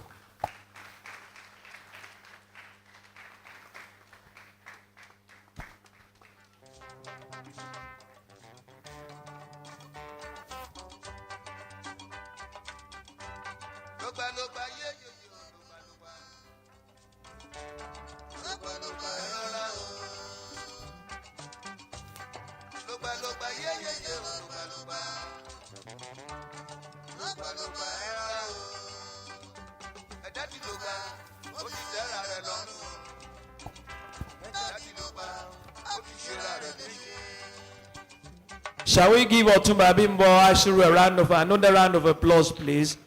Brilliant, erudite, well delivered. But you know, one of the things he said, and he said, how come the Kabiyesi will now go to local government chairman and take instruction? That's the law. When I became council chairman, of course, before then, Omo Awujale ni mi. So one day I got to Kabiyesi, and I tried Muvekiwon. I went prostrating. Kabiyesi na, chairman, we lay dobale mi. Kabiyesi, nǹkan tí ò ní jẹ́ ndobale fún yín, Ọlọ́run ní jẹ́ kí n rí nǹkan yẹn o. You are chairman. Ìwọ lọ sọ fún Awujale pé òun ni chairman Awujale. Chairman yẹn ibẹ̀ ló máa parí sí. There are kings and there are kings, you know. And royal institution is one. When you talk about iconic monuments, this is one of them. And when Kabiyesi was going to mark the 90th anniversary, these all witnessed a transformation. I saw Otumba Bimbo Ashiru looking at the walls at some point. It was done by the Council of Otumbas on the instruction of Awujale. I was still in the office, and then the trio of Otumba Arowolo, Otumba Ademola Odutola, and Otumba Biodun Onuga came and said, Kabiyesi said they should do this place. How do they do it? And I said, okay, Ejaka Immigration Office, which is there. I said, no. Kabiyesi wants this all to be, and that's what it has been turned into. It has been transformed. You had the entire roof removed. This place, over 30 million naira was spent, and that is courtesy of Kabiyesi, the Awujale, just to make sure that this monument remains. If you see the halls there, outside there, Giwa Bisirodipa designed a new secretariat there. This was to be pulled down, and you have the sides already in place. But Kabiyesi said this place must remain. If you go behind the National Museum, has a place here. Yes, where you have part of the Palace of Abuja, right behind this hall, is now been taken over by the Monuments Commission in Abuja. Ladies and gentlemen, this is who we are. We are Ijebus, a people with rich history, a people that have been endowed by God with natural resources. And in managing those resources, by God's grace, when we have Ijebu State, our bitumen will be tapped. We have one of the largest deposits of bitumen in the world. One of the largest in the world is in Ijebu land. And by God's grace, Ijebu State will be created and will become one of the greatest. Somebody note this. By God's grace, come May 29, 2026. Don't let me say more than that. Ijebu State, no, thank you very much. We're going to go into the plenary session. And in that session, I wonder what Otumba Ashiru will have to say again, because it's also part of the plenary session. In that section, we're going to have a panel of discussants. We have Dr. Fatunga Ashe, who is the Chief Medical Director of the Olabisi Onabanjo University Teaching Hospital. She's not there yet. Otumba Ashiru himself is there. The Honorable Commissioner for Finance, Honorable Dapo Kubadejo, Otumba to be. He has Otumba title, yeah, but it's Otumba already. Who is represented by Mr. Wale Kuku, and the representative of the Ijebu SIMA, Ijebu Chamber of Commerce, Industry, Mines, and Agriculture. Ijebu SIMA, IJSIMA. They're here. And we're going to talk about so many sectors of the economy. And the idea is to make it an interactive session, and they will tell us what we can benefit from each sector. What can be done. The idea is not for us to make it a talk show, as Otumba Bimbo want. It's not going to be a talk show. It's supposed to be interactive, so that everybody who is there and those who are not there, at the end of the day, will see what can they contribute to this development. It is just an initiative initiated by Ijebu IJBoys. Ijebu boys, right? Ijebu Remo boys or Ijebu boys? Alaji Sule, thank you, sir.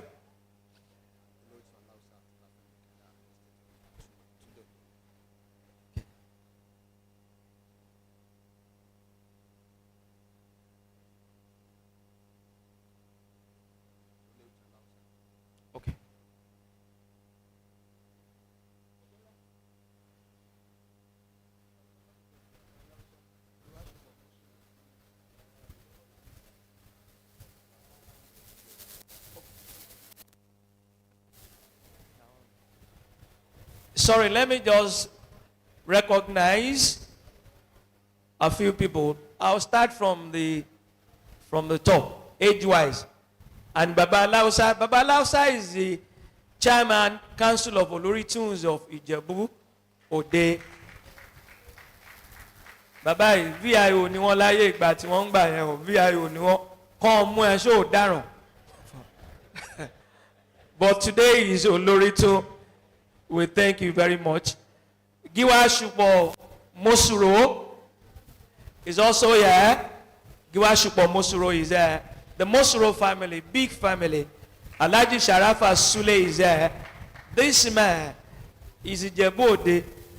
Oh, but he comes from somewhere. Whether you like it or not, is Ijebu. So you're welcome, sir. Everybody who is there, Ruba Akoye, you are welcome, sir. Thank you very much. Everybody who is there, the idea of this next session, the plenary session, and Lola Odutola, I said earlier, you know the name tells you, Odutola. Mbomi not in Odutola len Ijebu, no. Is there any place? I don't know of any. So you have Lola Odutola who is there, and she is the PRO of Ogun State, of the Nigerian Police Force, Ogun State Command. That was why I said, when she came in, if you see her, you want to toast this beautiful lady, you better be careful. because it could be tempting. And this man, Barrister Femi Okenla, he just donated a 700 million building to OSU. That building will be commissioned tomorrow. Please give him a round of applause. A 700 million project himself to the development of OSU.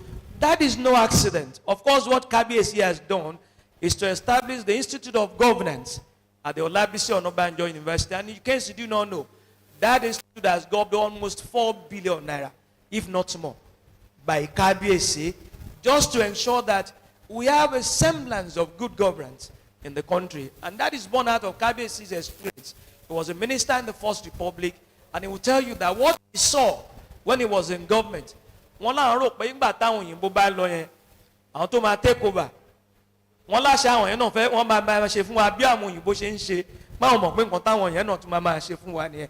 KBSC is so passionate about good governance, and by God's grace we will have it.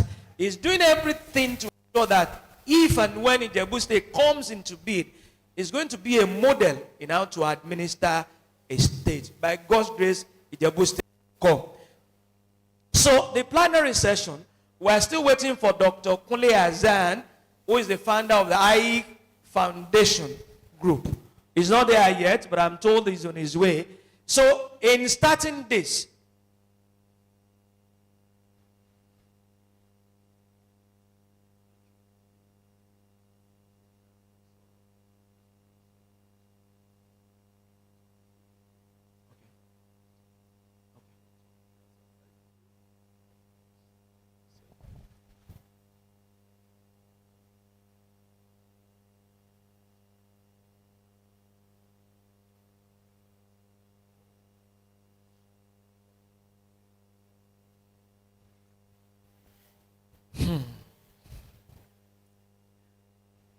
we are waiting for Dr. Kunle Azan, but like I said, in this session, we will ask each panelist to say something about himself and then talk about the topic that is been given. One of our panelists, Dr. Kunle Azan,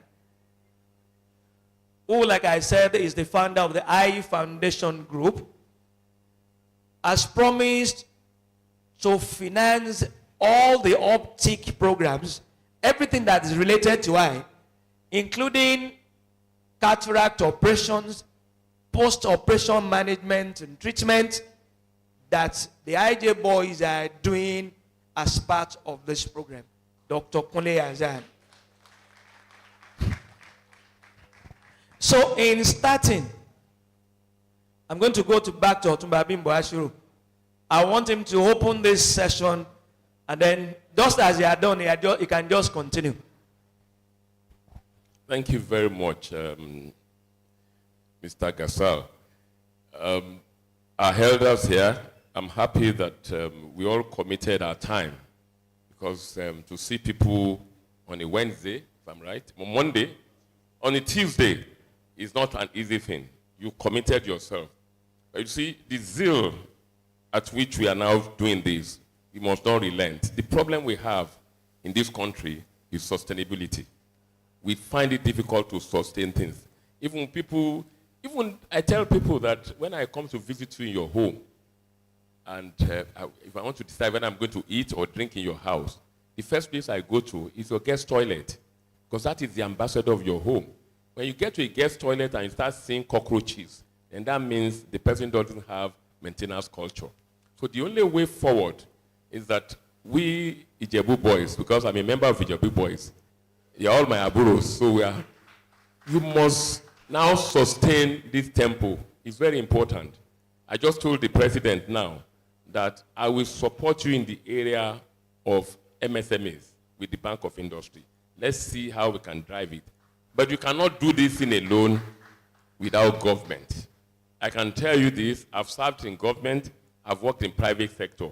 If you want to do anything, you still need government approval. So you must now start penetrating to those people in government and support. That's why it's important you ensure that people who are going to be in government are people that you know very well.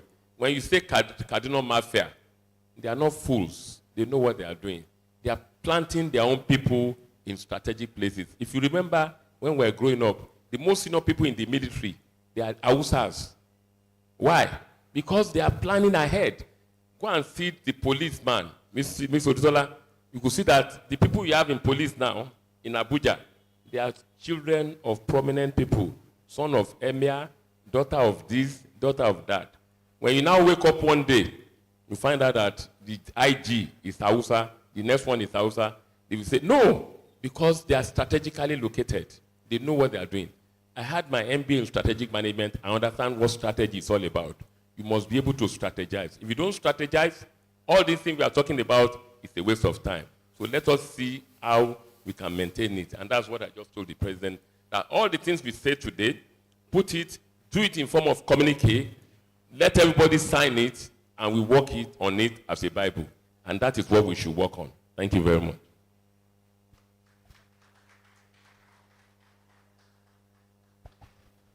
Thank you very much. In his opening speech, he said so much already, and I think that is the takeaway.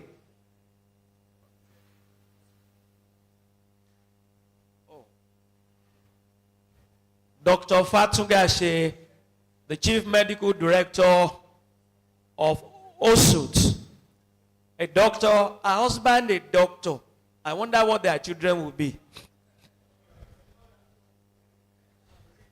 Doctor, okay, oh. What a man can do, and sometimes they do better.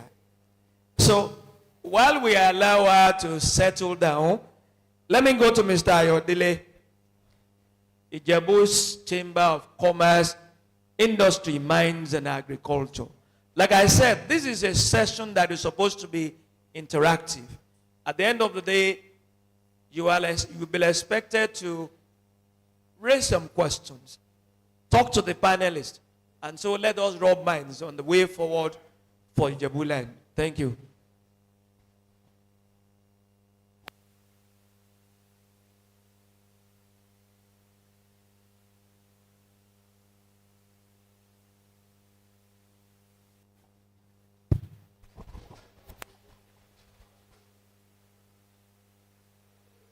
Good afternoon, all.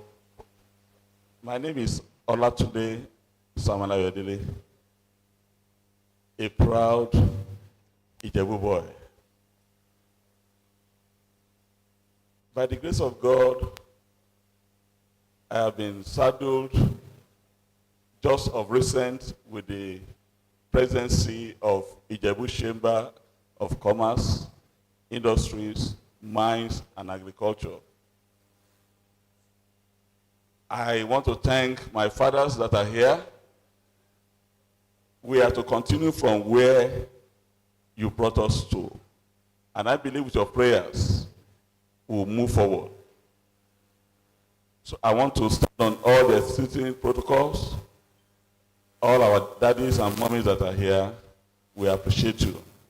Ijebu is number one, and will remain there. By profession, I am a surveyor, a fellow of Nigerian Institute of Surveyors. I'm currently the chairman of the body of fellows of surveyors. I grew up in Ijebu land, was born and grew up in Ijebu land from Ibido, Umu there. From there, I came to Ijebu Grammar School, up school, the only school in Nigeria.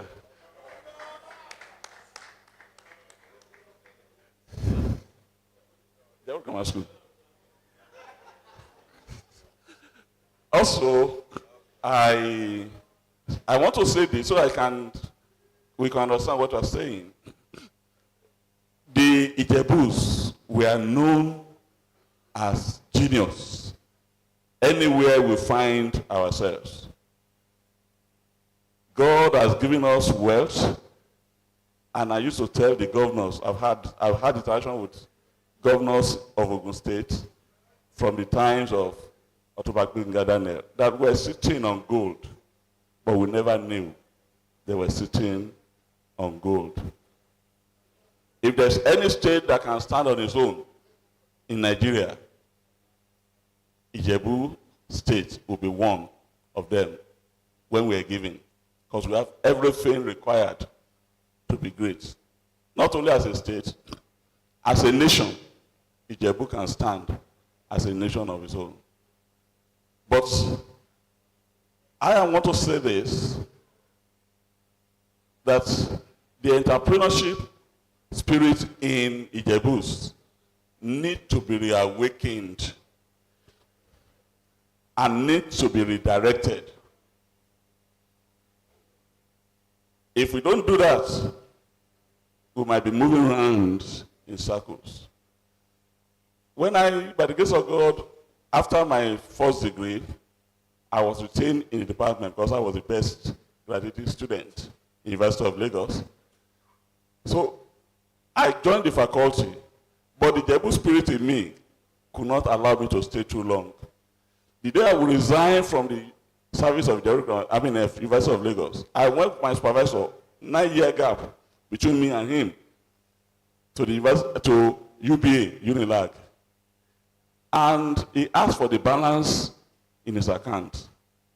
He had 63 naira. That was 1990. I looked at myself. In 9 years' time, an Ijebu man will have 63 naira in his account. Even as a student, I knew how much I was making because I started my company as a student of University of Lagos. And I was consulting for companies. In fact, one of them gave me a contract of 2,000 naira in those days, which was a big money. And I asked myself, 9 years' time, 63 naira in account, withdraw 60 naira. I told my Oga, Dr. Rupabu, I said, Oga, I have left. He said, left for what? I said, I've left the service of University of Lagos. He said, if you leave, who will be doing the job? I said, Oga, between me and you, people have come and they have gone. To the glory of God, within a year of leaving the service of University of Lagos, I got a job that I could pay the salary of all the professors in my department from my own salary. That's the spirit of Ijebus. We don't like to be under. We would want to fly. Our daddies, you help us. Because I have seen some flaws which only going back to the family can solve in Ijebu land. Number one, hard work. When we're growing, no, Ijebus are not lazy. We are hard working. Number two, integrity. We need to get back that to the root. Because when I left, after leaving University of Lagos, I went to Schlumberger and so on. I was in the oil and gas industry. I left the oil and gas industry overnight. Why? Abacha regime came. You remember the Pengasin issues, who are some of the people that make Nigeria to be grounded. And so they said they must sack all of us involved. And they called me to my head office. They said, your government said you must go. I said, fine. The Oyibo gave me my letter of termination. I told him, I said, fine. He said, but when the issue is resolved, we'll call you back. I told him, promote me 10 times. I'm not coming back. Good night. And I left the place. And I came back to Ijebu land. I want to thank God what I couldn't do in Schlumberger, I was able to do in Ijebu land. That is the Ijebu spirit that we need to revive. I want to say integrity is a word. Because and many of you will have had that experience. You will have started one thing or the other in Ijebu land.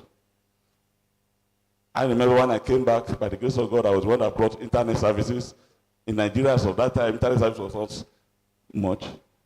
But because I had exposure in the oil and gas, I brought it back and started the first internet cafe in Ijebu land, Royal Oasis.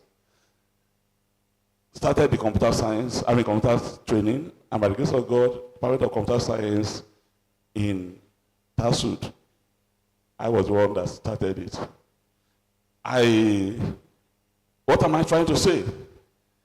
A lot of our people out there, they want to do things, but they might not be physically here. They need honest people of integrity to do the things for them.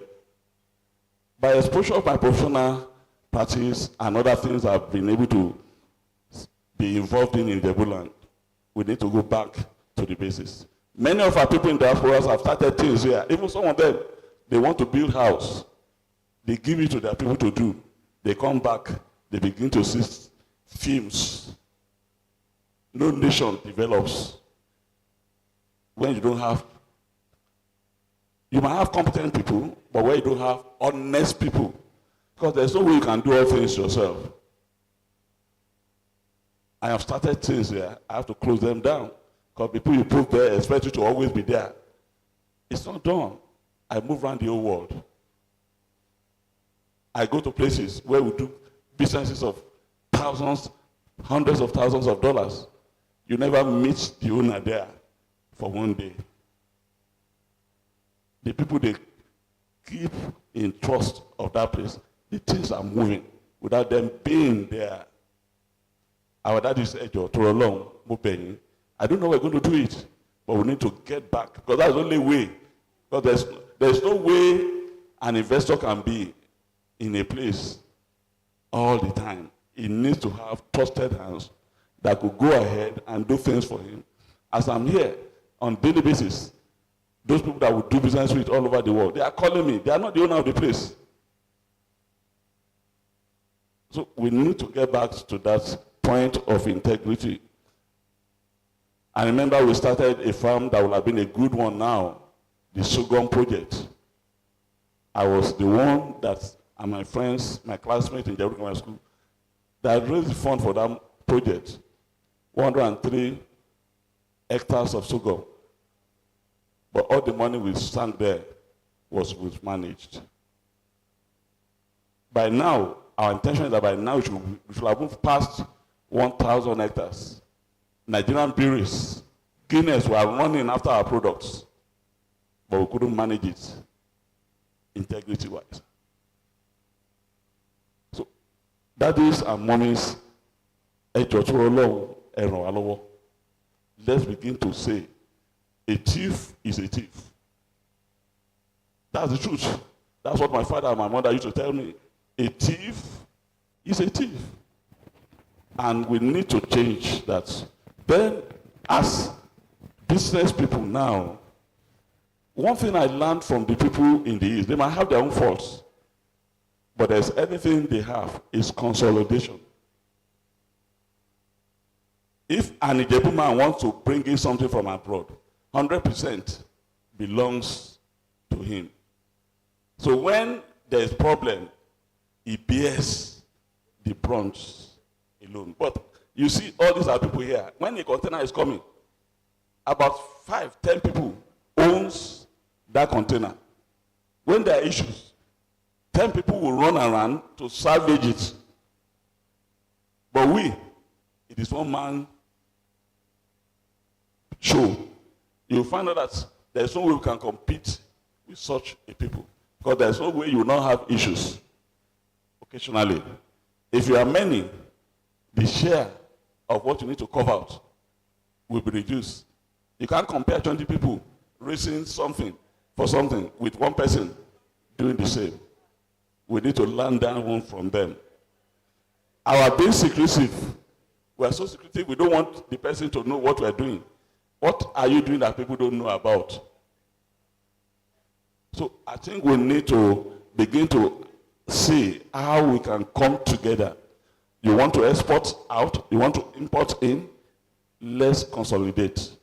Because there is power in volume. There is strength in volume.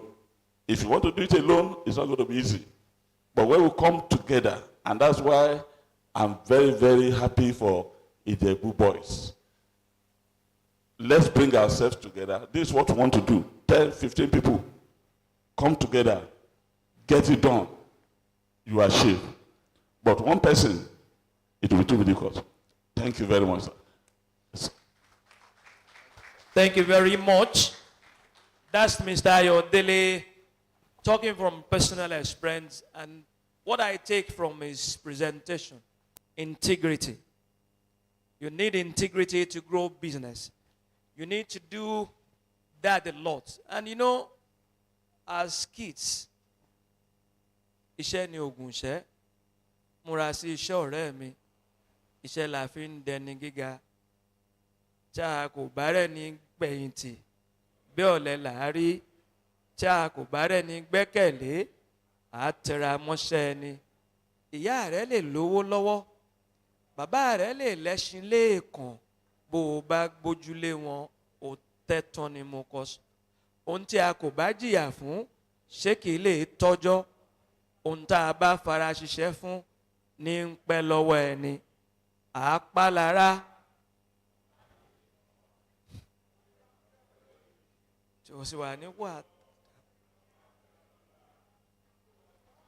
Otumba Bimbo Ashiru talked about the cybercrime and Ogun State having the large number of people in cybercrime. Let me bring it home closer. Between Ikena and Ijebu is where you have the highest concentration of cybercrime criminals. In Ogun State, Onabanjo came home to report and one hour. There were torments to the governor because they were not compromising. Where have we thrown all that? That is what Mr. Ayodele is talking to us about. Where is our integrity? And we want the businesses to grow. We need it. I felt sad sometimes around 2001. I was special assistant to the deputy governor. And we went to commission the company in Ota. Ibitontinche nylon butter meat Tom Tom. That factory was originally set up in Ijebu before it was moved away from here. What happened to us? What happened to Wadai?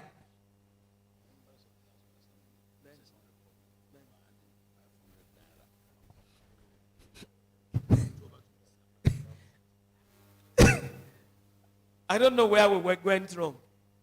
Baba Okuwa said, as member of assembly, of the Ogun State House of Assembly, then, the annual salary was 500 naira. Annual salary. Divide that by 12 months. Annual salary. Ngba yen. Alaji Shahafa Sule. Ba le se ran limkasa. So let's keep our integrity. Otumba Bimbo Ashiru, you have in the banking sector. And we have never heard that EFCC is looking for you. Thank you very much. Thank you for being Ijebu to the core. Thank you for being Omar Ujale to the core. If you do it, one day I went to KBSC and I said, KBSC, over the years, shortly before I became chairman, KBSC, over the years, I've noticed that those who become chairman, after they leave office, by Konlaye won se man ri. And Ujale told me, Gaza, we mo mom joko ti ni be ile osi ni. Ma se rogun ma ri o. Ko ni on ti se ni be ko ti jowo olu ni be. Will he escape re? Where did we put all those things? Mr. Ayodele, so keep that. We need integrity. Wale Kuku, you are standing in for the Honorable Commissioner for Finance, Honorable Dagbo Kubade Joso, will listen to you. Okay. Please give him a round of applause. Thank you, sir. Good afternoon. Ewe so dede omo Ijebu. I can't hear you. Ewe so.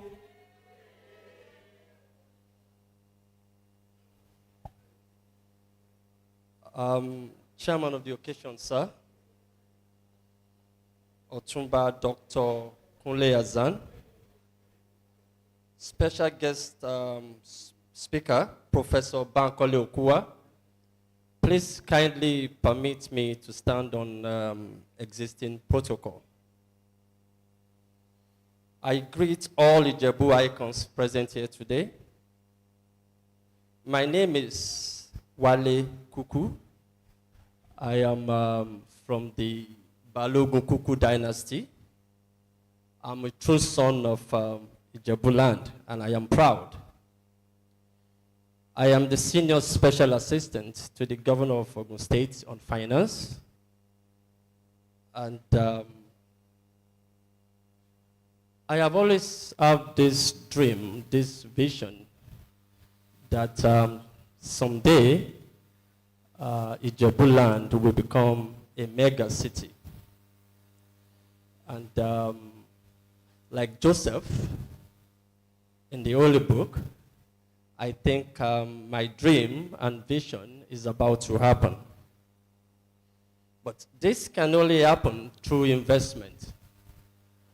Investment through public-private partnership. And this brings me to the topic that I'm being given, which is Pathway to Wealth in Ijebu land. The Honorable Chairman of Odua Investment, Mayegbon Otumba Ashiru, has basically made my job easy for me today. He has touched all the key areas, so I would avoid repetition.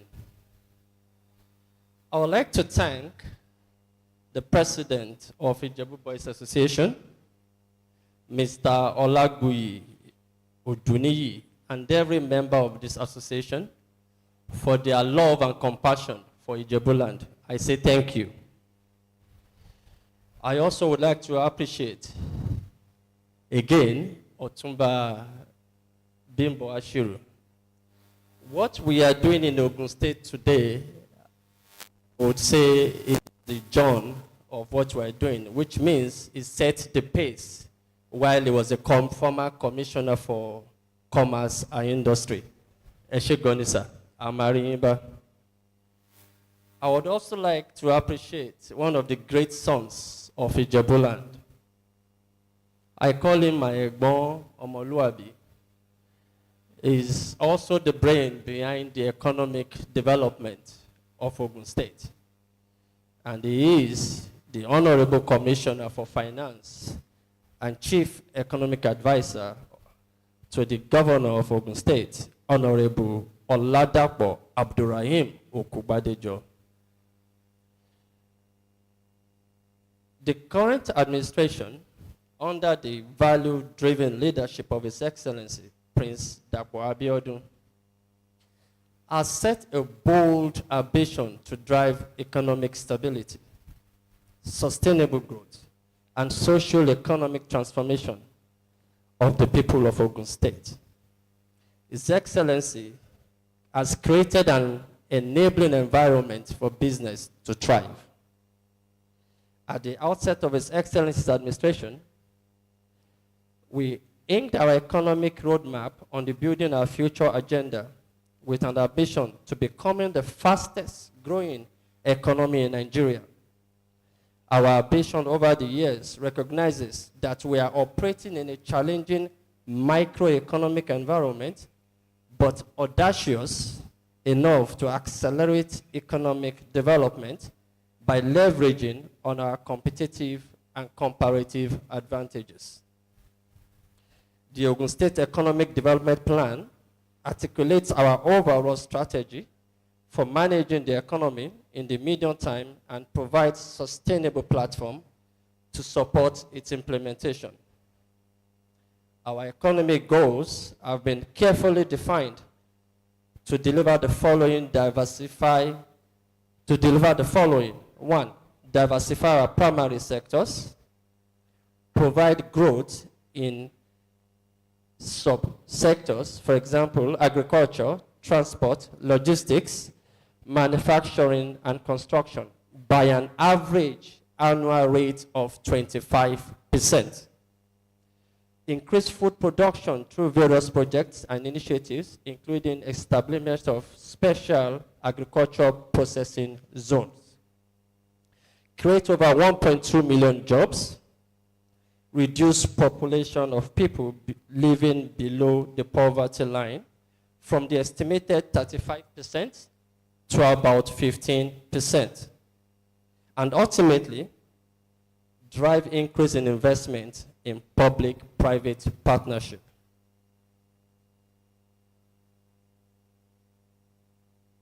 Ogun State has taken significant steps to boost economic development by creating 6 EDCs. EDCs meaning Economic Development Clusters across the state. Each of these clusters sits across 10,000 acres and serve as strategic hubs for various industries, designated areas to deliver large-scale legacy infrastructure projects, true value chain optimization effects, attracting investors, creating employment opportunities, and enhancing revenue generation. The main objective of these EDCs is to consolidate Ogun State's status as the manufacturing and industrial hub of Nigeria, and to position the state to take full advantage of the African Continental Free Trade Agreement. The EDCs are meant to have, 1, a clustered approach, attract investors, economic of scales, enabling environment, economic growth, and development. The entire Ijebu land, of course, which is the Ogun East Senatorial District, has high agricultural potential, location advantage to Lagos, the biggest consumer market in Nigeria, positions Ijebu land to becoming one of Nigeria's agricultural powerhouse. Opportunity assessment across the agricultural value chain includes available lands for farming, livestock farming, crop farming, fishery, aquaculture, ranching, storage, and meat processing. We are blessed to have 2 economic clusters, 2 economic development clusters in Ijebu land. Remo Economic Development Cluster and Ijebu Economic Development Cluster. The Remo Economic Development Cluster, which is the Aerotropolis, is designed as an airport around an agro airport. The key features of this Aerotropolis are logistics and distribution, warehouses and facilities for logistics and export-oriented businesses are located at this site. Light manufacturing, proximity to the airport for efficient production and export. Strategic location, positioned at the intersection of 2 major highways linking Ogun State to other parts of Nigeria, Lagos-Ibadan Expressway and Shagam-Benin Expressway. The Remo EDC is the most economically viable location in Ogun State and Nigeria as a whole, serving as a link between 2 southern and northern Nigeria. And there are 5 anchor projects in the Remo EDC with an estimated 10,000 acres of land.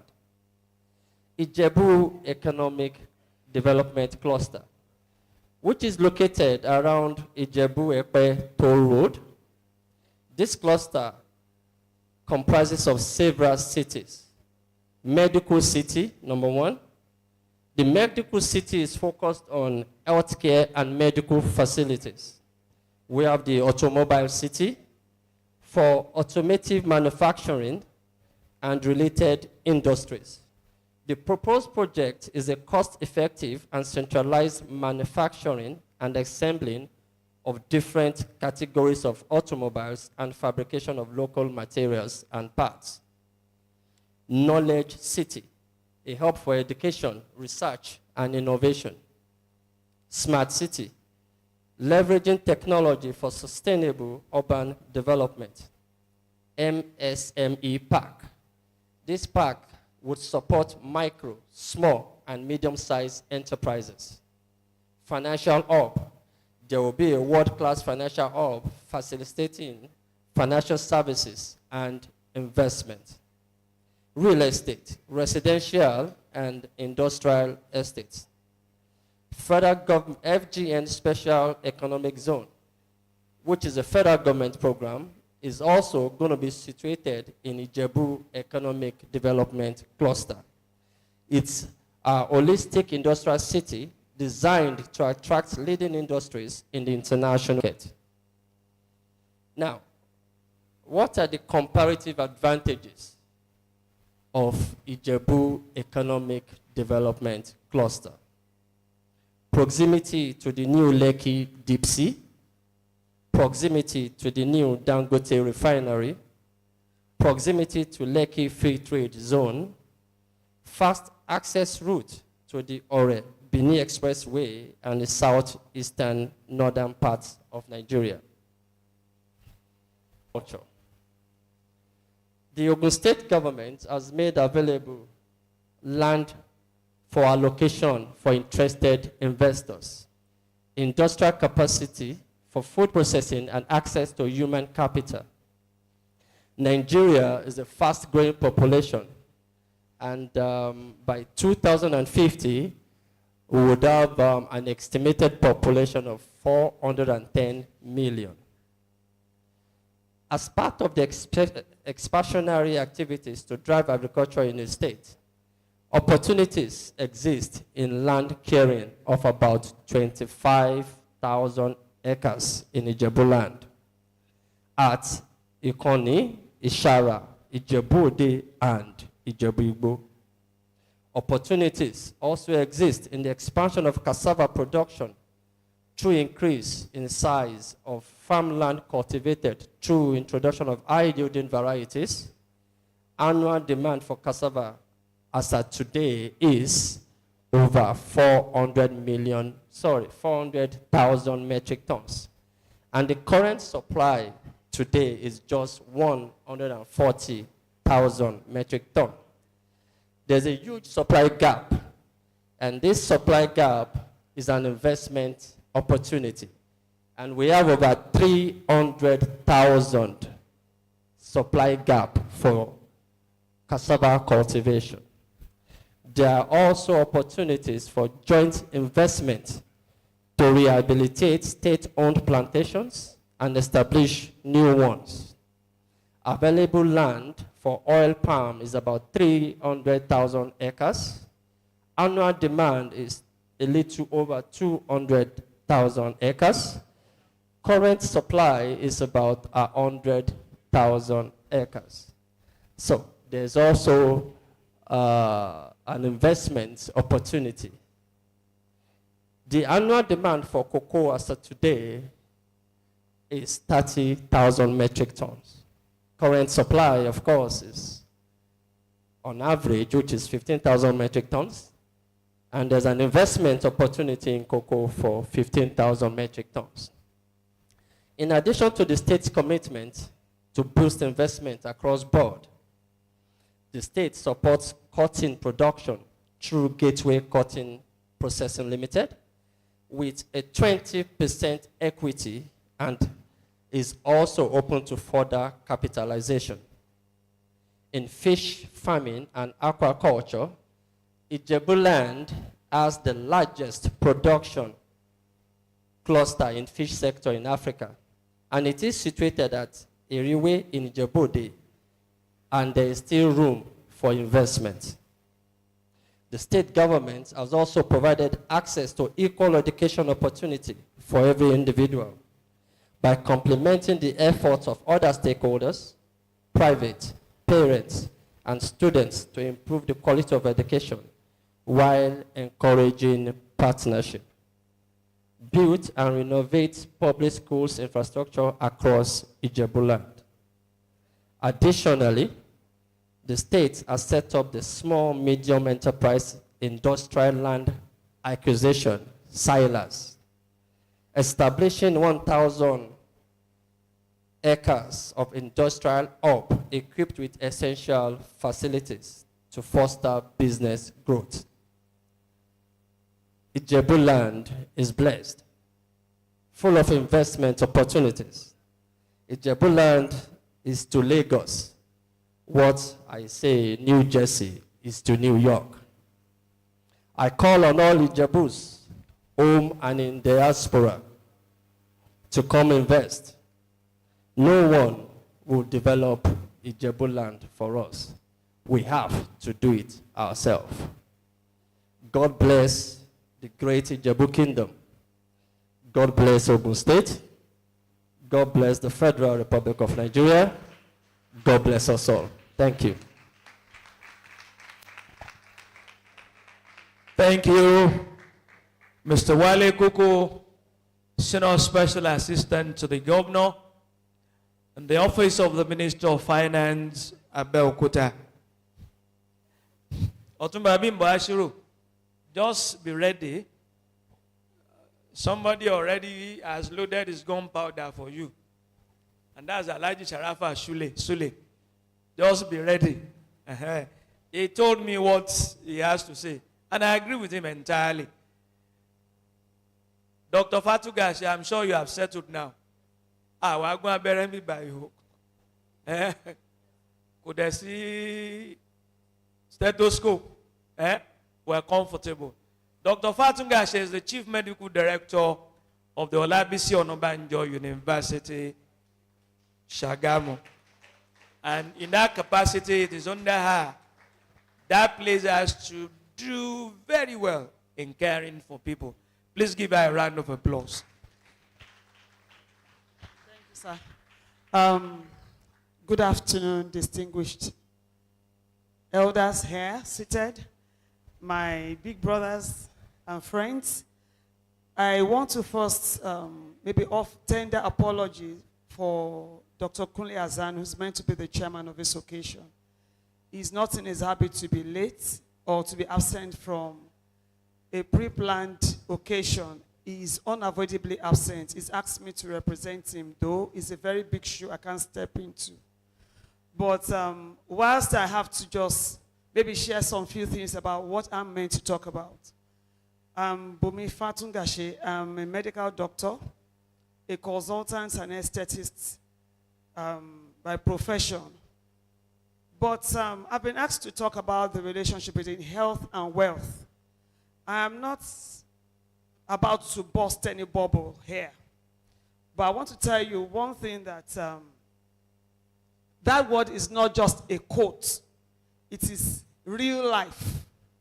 For all of us seated here, if we happen to just have a weak low, just like a little bit of discomfort in one of our thumb, maybe finger, the smallest assumed to be maybe insignificant part of our body, you probably won't be comfortable sitting down, or if you have headache, you have to step out several times, get drugs, water, or whatever. And after a while, if you're not getting relief, you have to leave for home. And if that person gets home, there's no relief, you go to the hospital. You get to the hospital, there's no relief. Then maybe you call the imams and the pastors. You know. So what I'm driving at is for everybody seated here. And we all have a role to play. Why am I saying this? We may want to help people to be healthy. But the people who are meant to be healthy have to make a choice to be healthy. And it is a call for everybody, both old and young, both high and low. Everybody has to find a way to be healthy. So even when IJBoys are funding programs, the people they are funding programs for must make themselves available and accessible. The people who are also funding the programs must also be conscious of the fact that they must remain healthy to be able to sustain that program. What am I driving at? I want to first ask all the men here, how many of us have done our PSA at all in our lifetime? You have done your PSA, prostatic serum antigen. Yes, you've done it before. Not everybody has done it here. If there's a take-home message I want to pass across today, as we are all living, if you are age 40 or 45 and above, I'm begging you, you have to do that test. And I've told IJBoys, if there's any test you're going to do that will benefit other IJBoys and other men and other elder statesmen, here or those men to come, get PSA done for everybody. Get urologists to do screening for all the men. The commonest cancer that kills men is prostate cancer. The commonest cancer that kills women is breast cancer. The commonest cancer that kills everyone is colon cancer. Unfortunately, routinely in Nigeria and Africa, we don't screen. I'm okay now, I'm fine. I shambo a lot of things. I've been a campaign person for health screening since 2013, when I was a state president for medical women. I got to realize that a lot of our women don't even come out for screening for breast cancer, cervical cancer. And early screening saves lives for every disease. Either it's hypertension. As we are seated, if randomly I say let them do blood pressure for everybody, we will have blood pressure that's at least higher than 170 as we are seated. Won't doubt it. But honestly, we are products of our choices. I might be tilting more to talking about health. I may be passionate, I may be stamping it. But I'm honestly sick and tired of crying behind the curtain of people talking and dropping dead. Some of these deaths are avoidable. It really doesn't take much. If we can just get screened routinely. I hear men, particularly men, men they are strong. They appear really strong. And they feel I'm okay. When our wives tell us, go and get screened, it's the woman's stuff. But it's not just a woman's stuff. If a man dies, the breadwinner of a family is gone. Then you turn the woman to a widow unprepared. If a woman dies, the event planner of the family and community and the in-laws is gone. So every one of us, we contribute to the community. We're talking about wealth. In our different establishments, we have men and women working with us.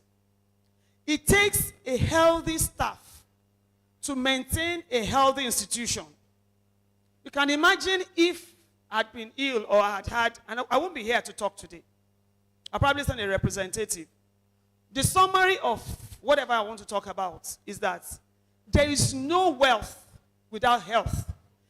And WHO defined health to be not the absence of disease, but completeness of physical, social, and mental well-being. And they've added financial and spiritual well-being to it.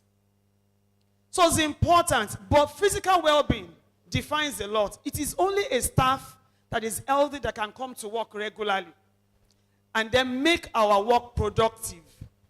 It's only a staff that is now present at work that can be educated to do the work appropriately. Because I know that IJBoys are loaded and they have a lot of our fathers backing them also up. But we need to increase the life expectancy of our men and our community. Nigeria's life expectancy now is about 55 and it's even dropping to 40. Yes, it's pathetic. Our elders used to live to 80-something, 90, 100. And sometimes they would just be telling us at age 102, 150, 105, and say, well, when it is time, by that time you can comfortably talk about death, Abi. When I have a grandma that is 100 and something, and grandma is saying, I will smile and say, grandma, I'm not worried,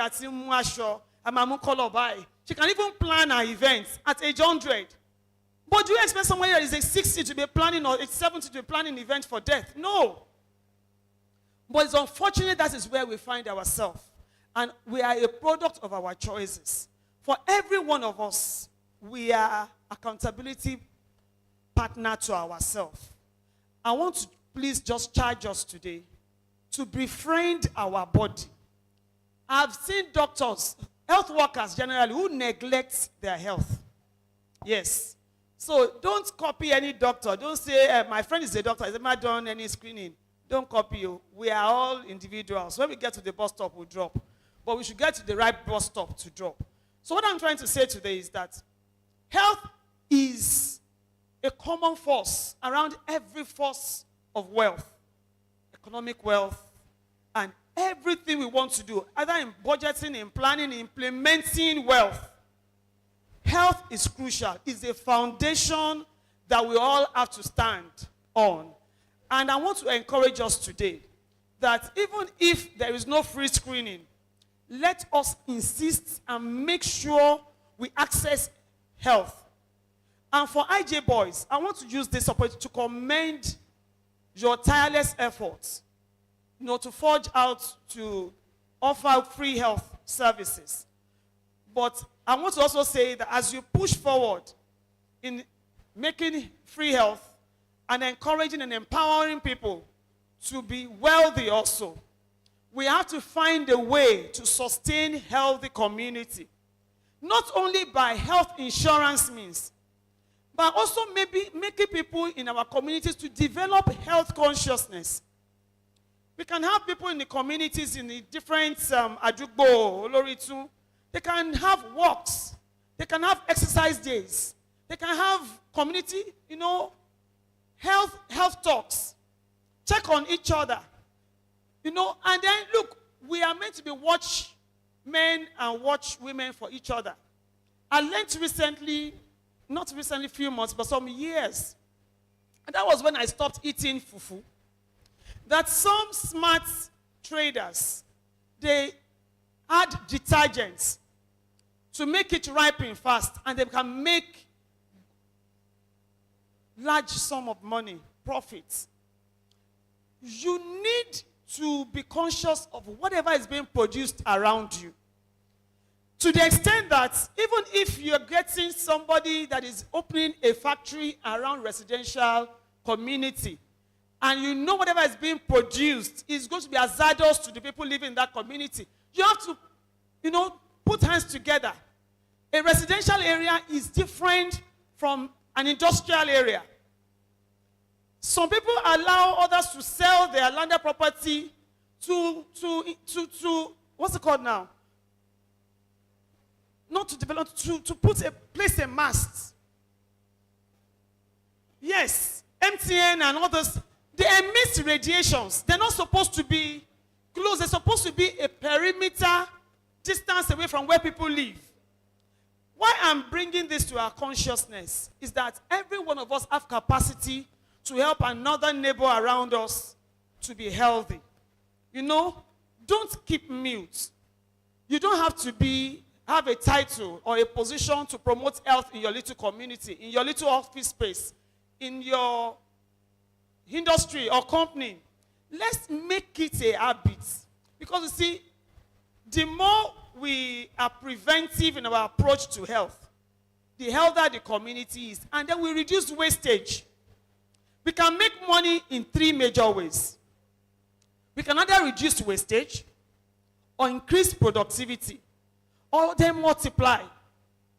If I tell people in my facility for engineering department, they are consumers.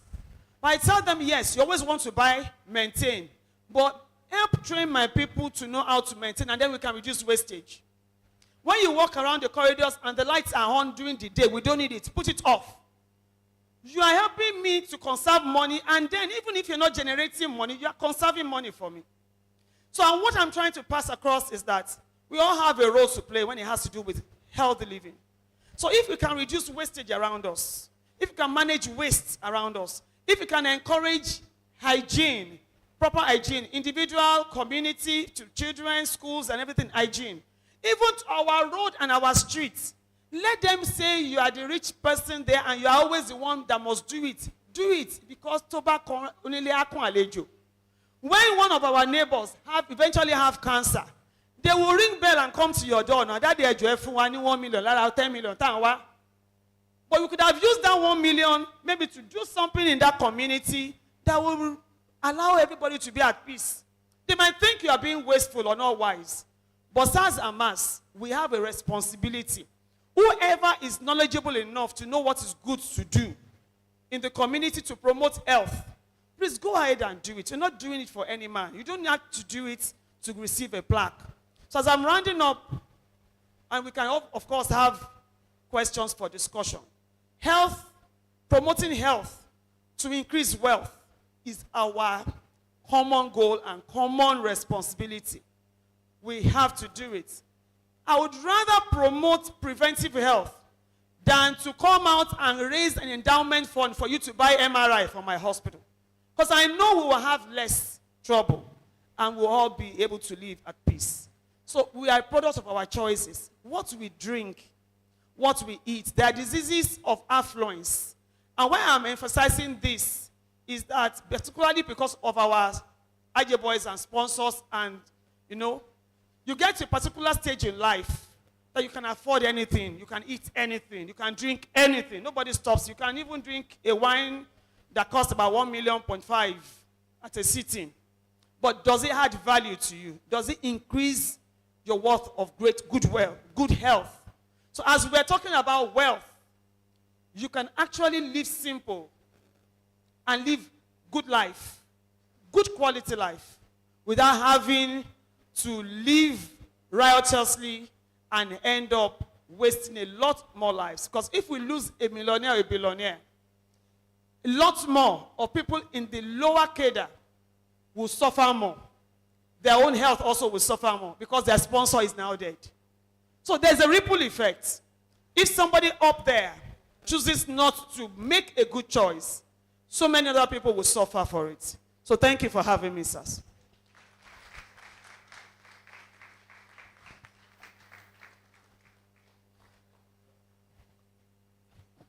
I don't want to cast any vote. But I think Dr. Fatugashe has hit it more because she told us exactly what we can do to contribute to the health of everybody. And so, I know that Baba Oloritun today, can't see that as on your Saturday, when my boy time I exercise. 1 hour on your Saturday, at 90, when Dagbaju, not she has given us practical things that we can do to contribute. This session is meant to be interactive. They have told us their opinion on what needs to be done. And as Elijah Sharafa Sule will say, when he comes up now, don't just tell us these opportunities exist. How do we get those opportunities to utilize? And so, in making it, starting the interactive section now, so Otunba Bimbo Ashiru, just be ready. Elijah Sharafa Sule, over to you, sir. Thank you very much. I think I will just stand on existing protocol and go straight to my point. I don't want to belabor anything. I want to thank my brother Otunba Bimbo Ashiru for finding time to be here. It's a great asset to us in Ijebu, and we should take full advantage of that. It's like when you have an asset and you don't know how to use it. That's your problem. But if you have an asset and you know how to stretch it, do whatever you like with it, then you have the benefit. I'm not a politician. Otunba Bimbo Ashiru, I don't see him as a politician. He's not too far from them, but I don't see him as a politician. He's been spending good time with us in the corporate world, and he spent good time too in the public sector. Now, I've attended a lot of economic fora, and then we keep on talking about our potential, what we can do, how blessed we are, and all that. And all we do is just talk. And I feel that now that we have our own man, Otunba Bimbo Ashiru, by the grace of God, the current chairman of Odua group of companies. He knows very well the LNG model. That is the only business Nigeria had effect in and is running very well. You rarely hear any story about them. And every year, they cut dollar dividend for us as a country. I want to challenge my brother, Otunba Bimbo Ashiru. Luckily, you are the current chairman of Odua. We want to take advantage of this LNG model for the bitumen that God has blessed us with. Let us find how we can get people, professional companies around the world who are vast in it. They know ABCD of it. They know the market. They know everything about it, the route to market and what else. And let them come and have 51% of that project and let Odua, our companies, and all the government, let them have 49. All we do, they do the management, they employ our people, they cut check at the end of the year. All we can do is provide the land. Maybe we do some resettlement for people already there. Maybe provide a little bit of infrastructure and all that. And then we'll be cutting money for us and for generation yet to come. Like I said, I don't see him as a politician. You know, politicians are always thinking of the next election. That's their problem. Once they finish an election today, they'll be talking of the next election. How it's going to scheme, who's going to be that. But it's not like that. But unfortunately, it's with them. It's not too far from them. But he knows very well that we've been together in the corporate world, and he's performed very well in the corporate world. And in government, too, he has performed exceedingly well, too, in government. So I'm challenging you. You know me.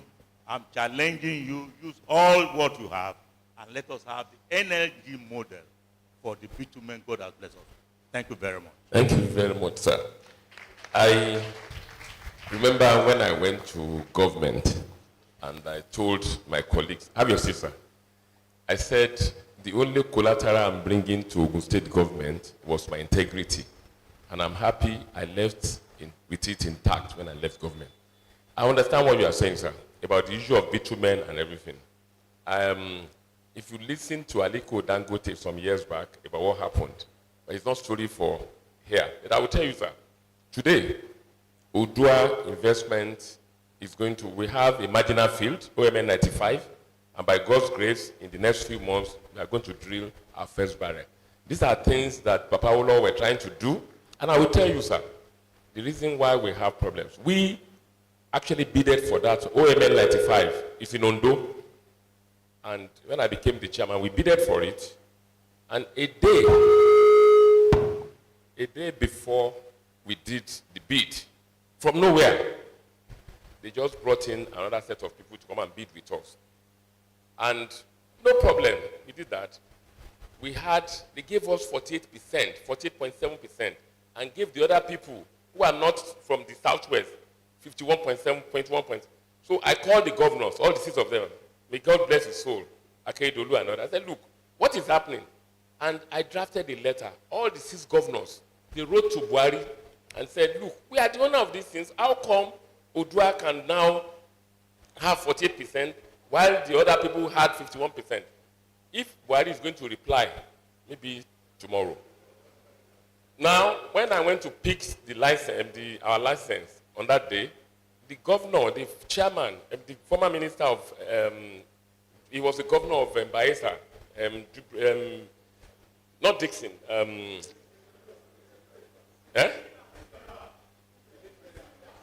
Silver. He said, when he shook my hand, he said, I love your resilience, that you people fought it. Lo and behold, we paid the $6 million from Odua.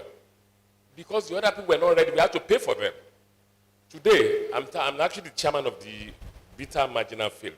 The point is that the bitumen, we can get investors. Unfortunately for us, the investors that are going to come to invest in there, we cannot do it alone. It's the state government. That place belongs to Ogun and Ondo state government. Ogun State has apparently about 60-something%, Ondo State. So the only thing is that we pray that our people have not compromised. But for us to do it, I will tell you, sir, Ekpe Plywood, it was a military man that took it. And all our things that they took in Odua, I told the MD, I said, go and check, let us check CAC. Luckily for us, they've not changed the names. And I went to meet the retired soldier, I won't mention his name, an elderly man. And I took the government. I said, sir, this Ekpe Plywood does not belong to you, sir. It belongs to Odua. I said, no, it's an Hausa man. I said, sir, I will go to the press and it will be embarrassed. He now went upstairs, brought all the documents, I said, Ashuru, go. We have collected it back. Some of these things, the one opposite the deputy governor's house in Lagos State, it was the security people that were there. We took it back from them. And Professor Shibaju, he said, Bimbo, go and demolish that place and build. Today, we have 18 apartments, 10 for the investor, BC Onosoya, and 8 for Odua Group. So we are doing all those things that were stolen. We took them back, but the thing we do that, we just go and demolish immediately and start building estates. If you go and see all the reasons, the point is that we cannot do it alone. We need government. So I believe the present governor, I mean, Prince Abiodun, I think you have this estate, the industrial estate is there now, that has just been commissioned, the Equestrian. So all we need to do is that we keep on praying to have the right person in Okemoson. And when we get to Ijebu State, I pray we have the right person as our governor. That's the most important thing. If we keep on putting the wrong people there, I mean, and I will tell you that there's nobody who is a politician. If anybody tells you that politics is my profession, the person is a thief. You must have a primary thing. Politics is an act of serving people. So nobody is a politician. Then let us then deceive us. I served in government, I served in private sector. Is that we must, if you go to London in America, they have their primary, the secondary thing they do. Everybody has. Professor Kua, when he was in the House of Assembly, he was a professional and he served. Chief Bose Peter Obanjo was a journalist when he served. So when we mentioned Jakonde was a journalist, Sanwo-Olu was a lawyer, Dapo Abiodun was into oil and gas, Amosu was an accountant. So there's nobody that, if anybody says I'm a politician, they are just lying. They have no job. Politics is an act of serving people. It's not a profession. And I stand to say that. Thank you very much. Hello. Thank you, Otumba Bimbo Ashiru. I just hope and pray that, as he said, I will be able to get the benefits of the liquefied natural gas, LNG. Alhaji Sule, the LNG, yes, is there up to Ososa, and so many things like that. Other people have one or two things to say. Professor Shewomotayo, I'm told you have one thing to say. Don't worry, I'll bring the microphone. Just because he had some. Thank you very much, moderator. Let me appreciate the keynote speaker, Otumba Ashiru. I want to congratulate Ijebu Boys Association for inviting the appropriate person to be the keynote speaker here in the person of Otumba Bimbo Ashiru. I also want to appreciate all our elders, and particularly Professor Bankole Okua, a very, very senior, iconic academic, whose icing on the cake is the person that moved the bill for the establishment of the first state university in Nigeria. Baba, I greet you. I've listened carefully to all the presentations, discussions, and so on. But I want to draw our attention to an area that appears to have been abandoned. Today, that economy in the world is 1.3 trillion. In Africa, we can call it 98 billion because the government of President Bola Ahmed Tinubu has in his renewed hope agenda to revive that sector and have what we call a viable sports economy in Nigeria. I've not heard anybody talk about sports economy.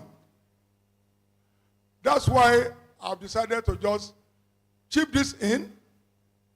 Just a week ago, I had to organize successfully a scientific congress on viable sports economy in Nigeria.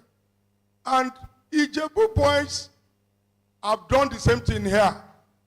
If there is no good health, there can never be health. What I told the Nigerian sports economy then is that for us to have a viable sports economy, we must take care of the health of sportsmen and women. And that was the basis of the Scientific Congress of the 22nd National Sports Festival, which I shared. So I want to appeal to most of us here that are stakeholders in economic revival to take a closer look at the creative and entertainment industry, and particularly the sports industry. I remember when I was on the council of TASWED, National Daughter of Education, and Toby Amusho was training in Ijebu Stadium. I asked them, can you give this lady scholarship so that we can own her when she becomes a champion? Everybody on that council did not see my point of view. Today, Toby Amusho, a student of Our Lady Apostles in Ijebu, is the world champion in 110 meters. I'm sure that lady would have said thank you to Ijebu if Taswed Council listened to me at that time. I remember when Otuba Daniel was governor, the only thing I asked him to do is to modernize the Ijebu Stadium. I was opposed. People said, instead of modernization, it should be renovation. I said, Excellency, it is either modernization or nothing. And thank God, the governor listened to me, and that was why we have a modernized Ijebu Stadium, which hosted the World Cup and put Ijebu on the FIFA map, the only town in Ogun State that is on the FIFA map. One of the 8 in the world that is on the FIFA map. These are the things that Ijebu should be doing for themselves. I'm happy today that Otumba Ashiru spoke about we appreciating ourselves. What saddens me is that everything about sustainable sports development that is supposed to be done for the benefit of the youths have been unable to be done in Nigeria. I sojourned for 20 years in African universities. Everything that I'm unable to do in Nigeria, I did easily in those countries. Kenya, Ghana, South Africa, and the stuff like that. I want to plead with us. Let us understand ourselves, handle ourselves in one, and tap on the professionalism that we have in Ijebu land. When I worked in Kenya they invite external examiners from countries that are not in Kenya. 27 external examiners were invited from countries outside Kenya. Only out of the 27, 13 were Nigerians working in countries all over the world. Only one was from this country. I tell you, this Ijebu land has a lot of potentials. That's why I decided to be here today, because I've seen what Ijebu boys are doing. As Professor Motayo, I will not come to a place where I will waste my time. I see Ijebu boys as a not time-wasting association, and I think all of us should support them by everything that we have, our enterprise, our intellect, our connections. I see this body as one that will move Ijebu people forward. I thank you all for inviting me, and I look forward to more action from Ijebu boys, and I pledge my support to their programs, particularly sports programs. Thank you very much.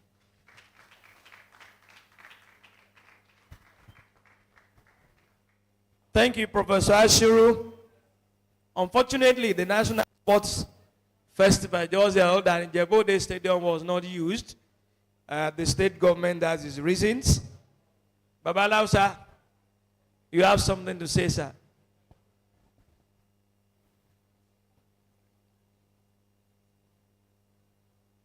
Good afternoon, ladies and gentlemen. My name once more is Alhaji Adebisi Adeola Alausa, Oloritun Obegelu, and Chairman Ijebu Council of Oloritun. I'm happy to be here to give my support and the support of my council to Ijebu Boys Association. It is a pity that the development we ought to have had years back are lacking. But I hope with the program of Ijebu Boys Association, we should be able to do more. First and foremost, I want to thank Dr. Bimbo Ashiru for your support for the council while in government. Many of my men who came to Abeokuta, for one thing or the other, have always called at your office and you've always given them support. Thank you very much, sir. Now, the Ijebu Council of Oloritun is planning a seminar to look into the affairs of our youths who have taken drugs and cultism as their first choice for whatever they want to do. If we are not careful, in the future and very near to, we are likely to be facing trouble with the youth. When this seminar is coming up, I will let the IJBoys Association know the time and date. And I'm appealing to every one of us here to give the Ijebu Council of Oloritun moral and financial support, because we are old people. Most of us are pensioners.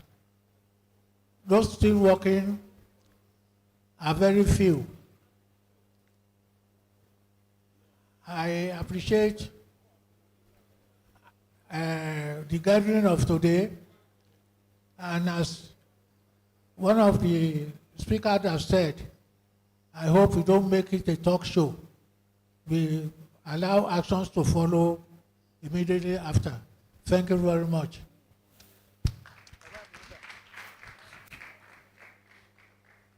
Baba just gave a very worrisome comment. He said something. If we're not sure, if we're not careful, we're going to have problems with the youths in the future. Baba, it's not in the future. That problem is here already. And I can say this in the open now. As council chairman, I got to know that Ijebu Day is a major transition point for drugs in this country. It's not just transition now, sir. Consumption. And the drugs will come into Ijebu Day in less than 1 hour. They are distributed, they are consumed. Ijebu Day is a major transition point for drugs in this country. God help us. Baba, that problem is not in the future.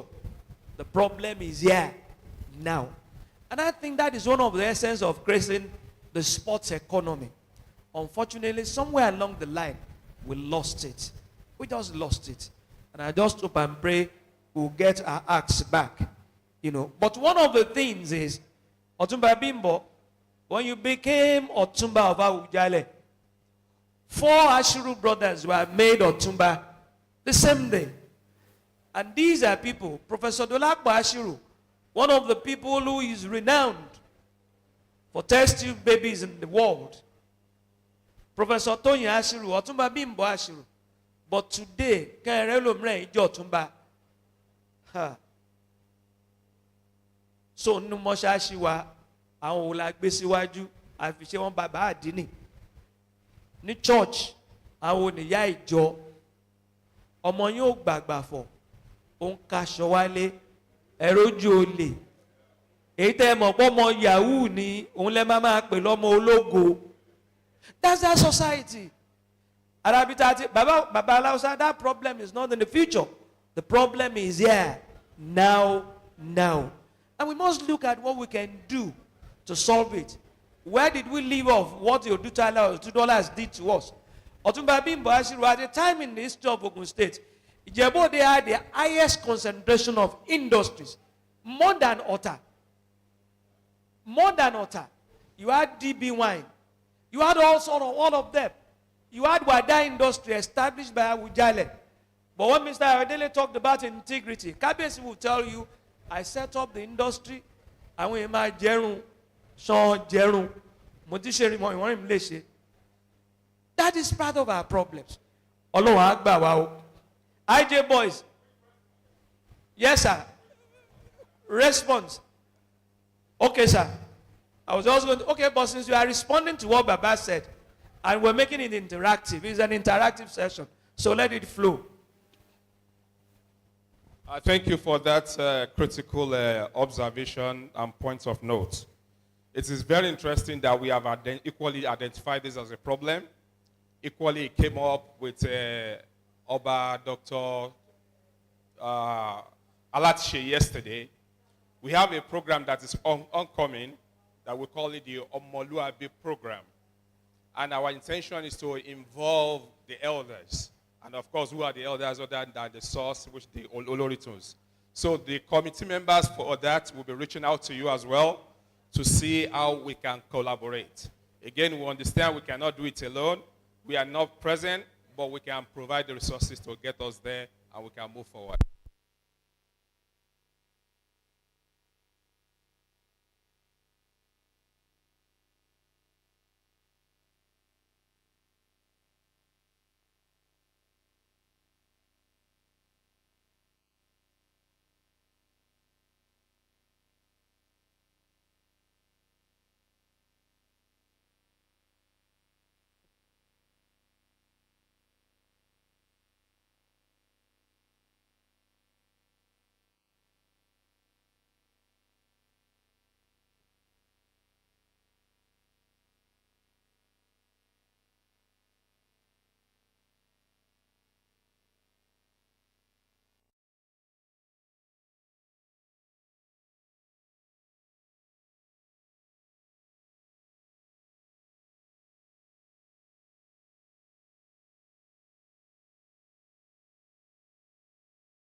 Many years ago, some of us used to go to Brazil, the Brazil Carnival.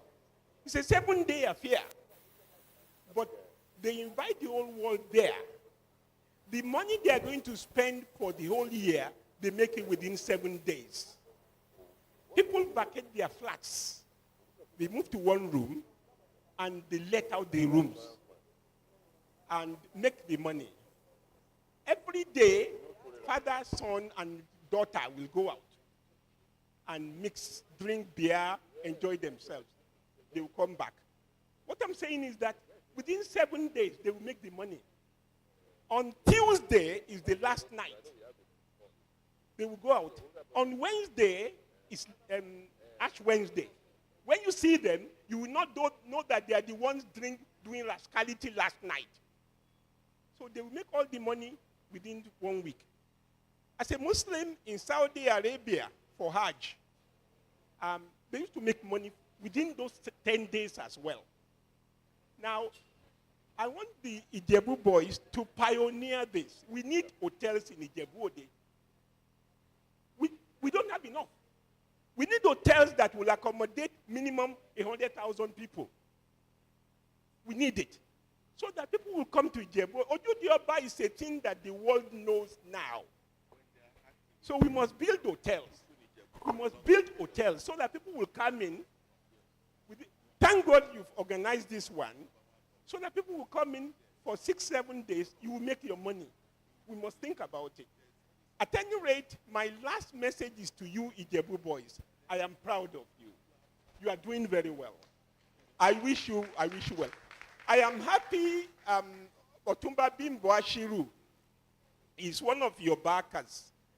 When you were talking before, he's a member of all the clubs like me, but he's a member of the Island Club as well.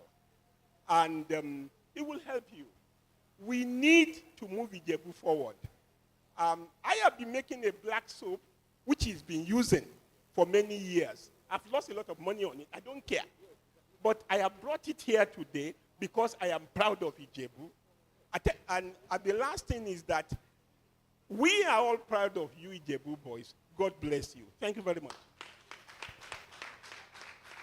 Thank you very much, sir. Otumba Bimbo, just a minute.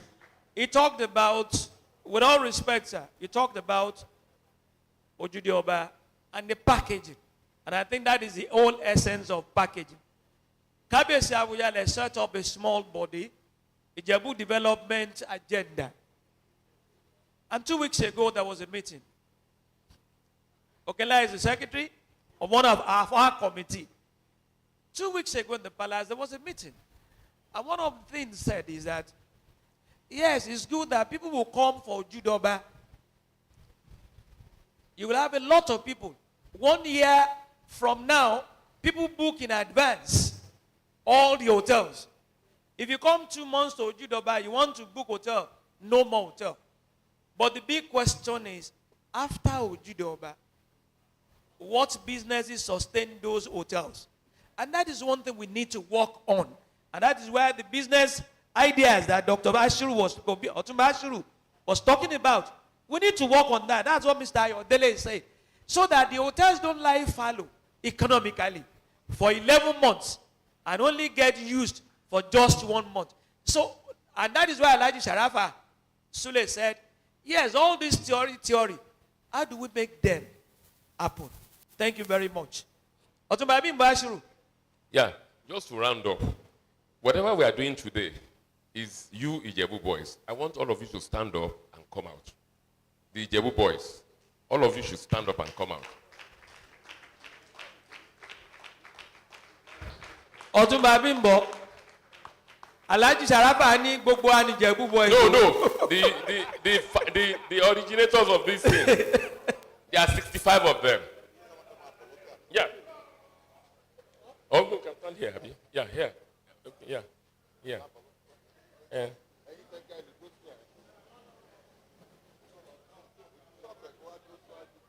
the ones that are as tall as me, they can come up. The ones that are shorter than me, they can stand here. How now?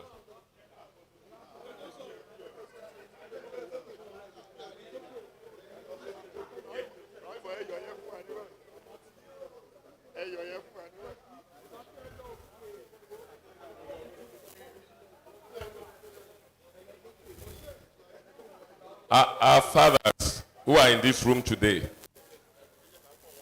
I present the Ijebu boys. The future of Ijebu land is in your hands. So I believe with your prayers and blessings, sir, these young men will drive Ijebu to the next level. I believe in them, and I believe they will do it, and they will achieve it by God's grace. I noticed that, and I think they deserve. It's only our fathers that can sit. Everybody should stand up and give them a standing ovation for a job well done.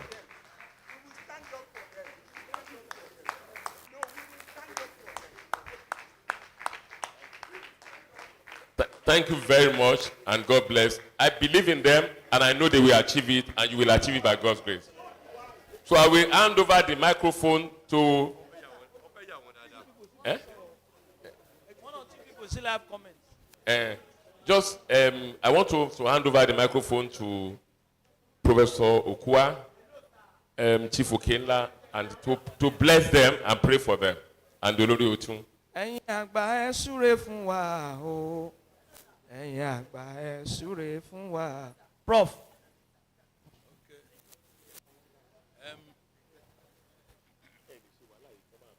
Otumba Bimbashiru.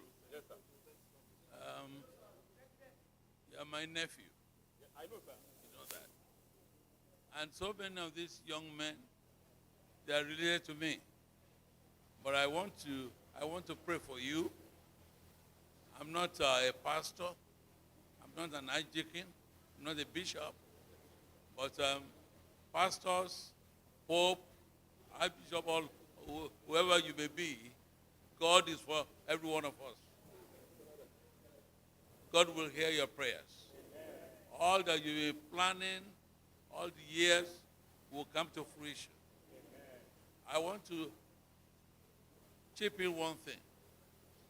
I want you to hold truth, discipline, commitment, your enthusiasm, the enthusiasm that drives you to continue doing this every year, that enthusiasm will not die. And you're not going to die. None of you will die when we begin to realize everything that you are doing. But I want you to know that some time ago, one of the bitter enemies of Chief Awolowo said one thing. He called him the best president that Nigeria ever had. There are reasons for that. I wrote an essay on that. And the same thing goes to you. Discipline, self-discipline. You are not doing all this for yourselves or to enrich yourself. You want this area, our Ijebu, to develop. And when they develop, generations upon generations will benefit from it. Your name will never die. Thank you very much. Thank you, sir. Baba Lausabi. Yes. One came somewhere for one dagba o. One ni gbogorugo ma wo de o. One man ni gbogorugo ma wo de o. Èmi náà ni gbogorugo ma wo de o.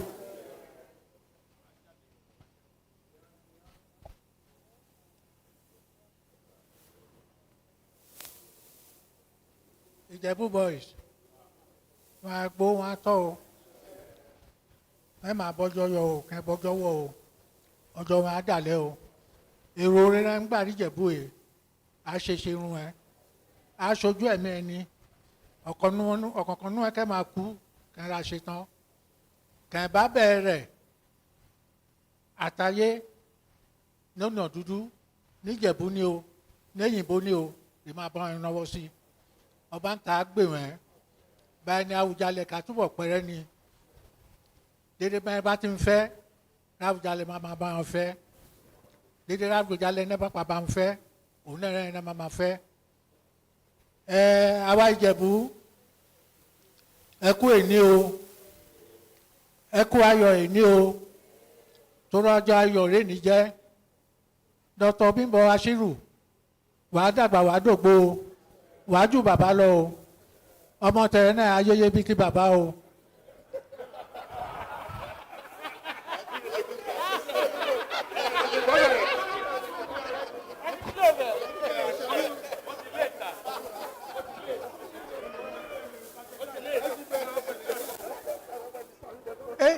very late. Where you are no dey.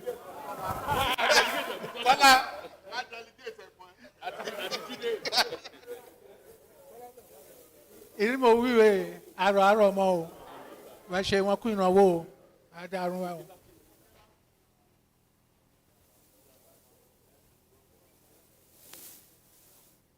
Ijebu boys,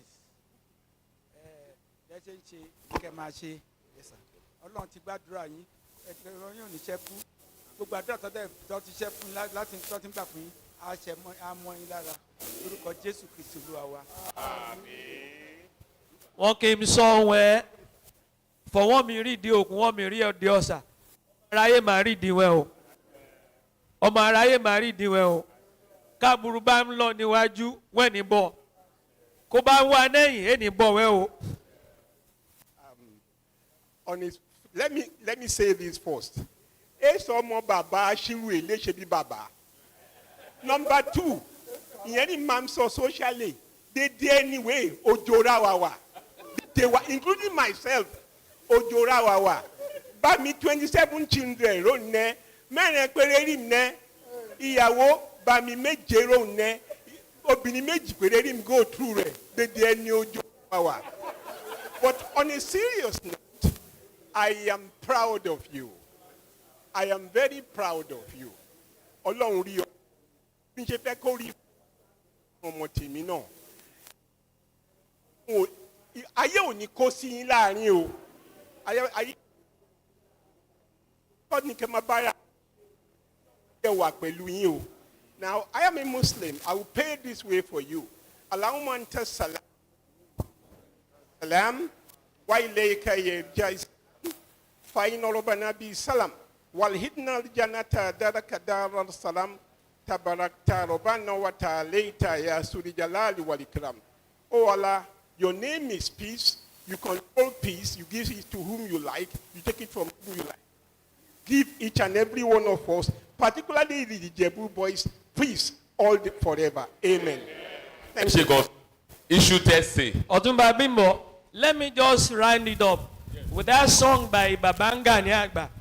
Ẹ̀yin IJBoys, àwọn tí ń pèrè yín láyé dá o, àmọ̀ wọ́n o, àmọ̀ wọ́n àtúnwọ̀n mọ̀ o. Àwọn tí ń pèrè yín láyé dá, gbogbo wọn náà máa fara jẹgba. Bàbá tí a dá fáwọn abànújẹ́, gbogbo yín lẹ́ o. Àbílàbí fáwọn ọ̀dàlẹ̀ o, gbogbo wọn náà máa. Please, let's give them a round of applause. Thank you very much. Thank you very much. Ọ̀túnba Bimbo Ashiru, you are true. Okay, thank you very much. A few people still have one or two things to say. Okay. One or two people have, about 3 people. Dr. Balaji Onosoya, Rector Abraham Adesoya Polytech, Dr. Dosumu. Meanwhile, we have the representative of the Honorable Commissioner for Health in Ogun State, Dr. Tommy Koka, who is represented here by Dr. Dosumu. Dr. Dosumu, please, you ought to be on the high table. Please come to the high table. Dr. Dosumu. Dr. Dosumu is standing in.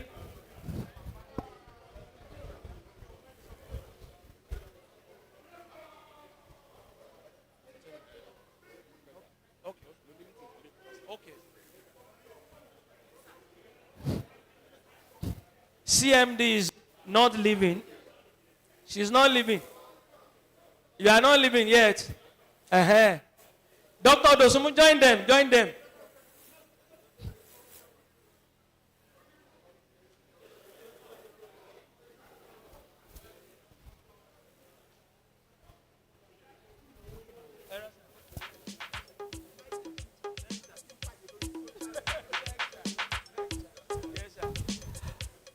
There's going to be a presentation of health insurance certificate to some people.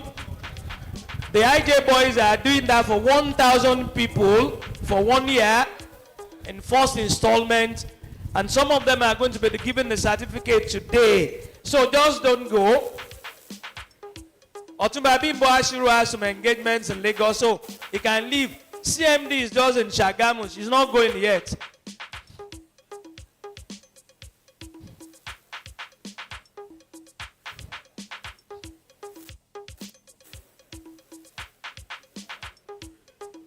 Dr. Odoseya, please. They are not leaving. They are declaring the... Yes, the event outside, they're declaring it open. Please don't go. They are not leaving. Yes. Dr. Dosumu, where are you?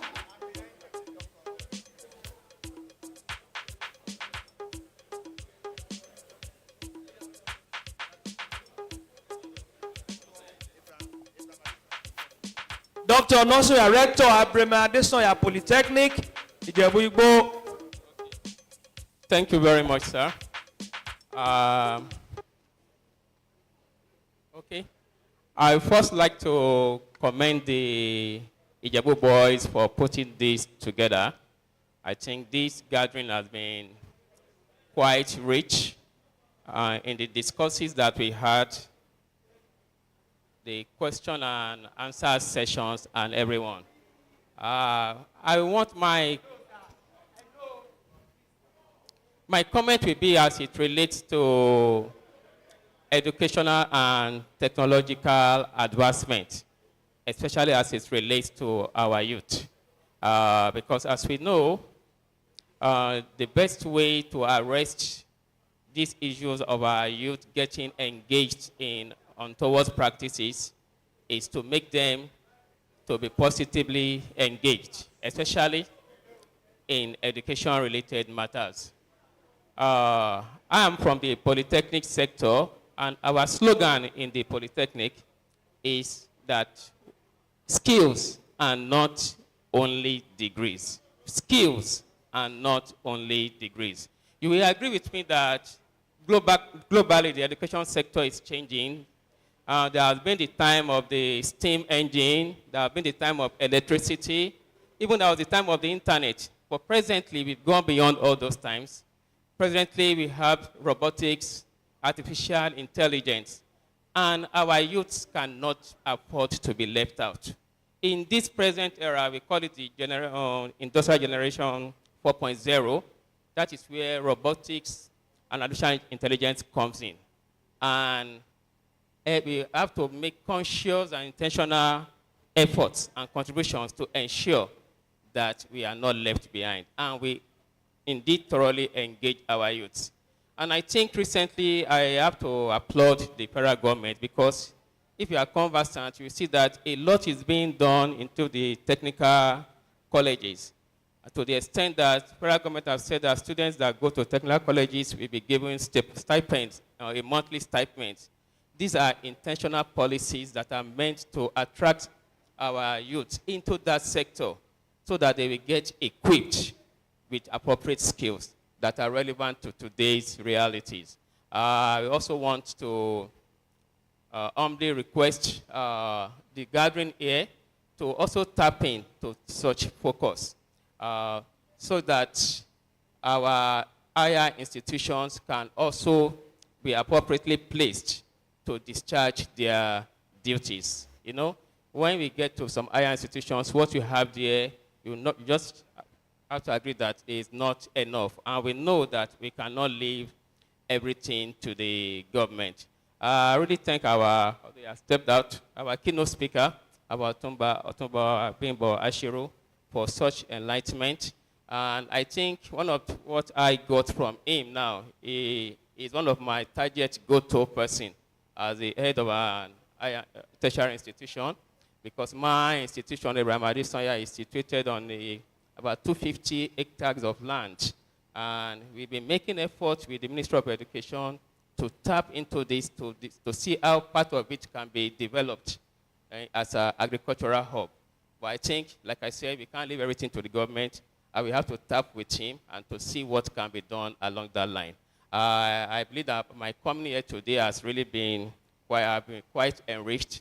And I once again want to thank the Ijebu boys for doing this together. I think with this kind of forum, we definitely get higher. Thank you very much, everyone. Thank you very much. Dr. Dosumu, before I come back to you, let me call Mr. Jide Agbesanwo, MD Lightweight Finances Limited, who has one of the biggest farms southwest of Nigeria. Mr. Agbesanwo, please give him a round of applause. Thank you very much. It's actually Ijebu Ferimwa, Agbesanwa, that is Ijebu Ife. Ben, sir, Baba Mirimo, Ben, sir. Does the government actually have for businesses to come into Ijebu? Are there tax breaks, for instance? Are there incentives for tax relief for businesses to come? So we'd like to, we really would like, I know this is something your organization can do, to ask the right questions and hold the right people accountable. So once again, I thank you for having me, and I look forward to working with you. And if you would have me, even more, I look forward to joining the Ijebu Boys. As a proud Ijebu boy myself, I'm actually Ijebu raised to power too, because my mom is from Ijebu Ode and my father is from Ijebu Ife. So I'm an Ijebu boy through and through. And thank you once again for having me. Thank you very much. He raised fundamental issues. And that is what Alhaji Sharaf Asule said. All this theory. Abika, got their son, yes, sir. How do we put them in practice? Government will tell you, you know, we have these clusters for business. We have, what is government doing to ensure that those things are actualized? And that is exactly what you have said. You know, what is government doing? All these bodies, what are they doing to promote people, to assist people to actualize those things? And I hope, Ijebu Boys, please pass the question across to Otubabi Mboashiru. Before you, Joyce, she had left. She said she had a question. Dr. Dosumu, we're coming to you. We're coming to you. Baba Lausa.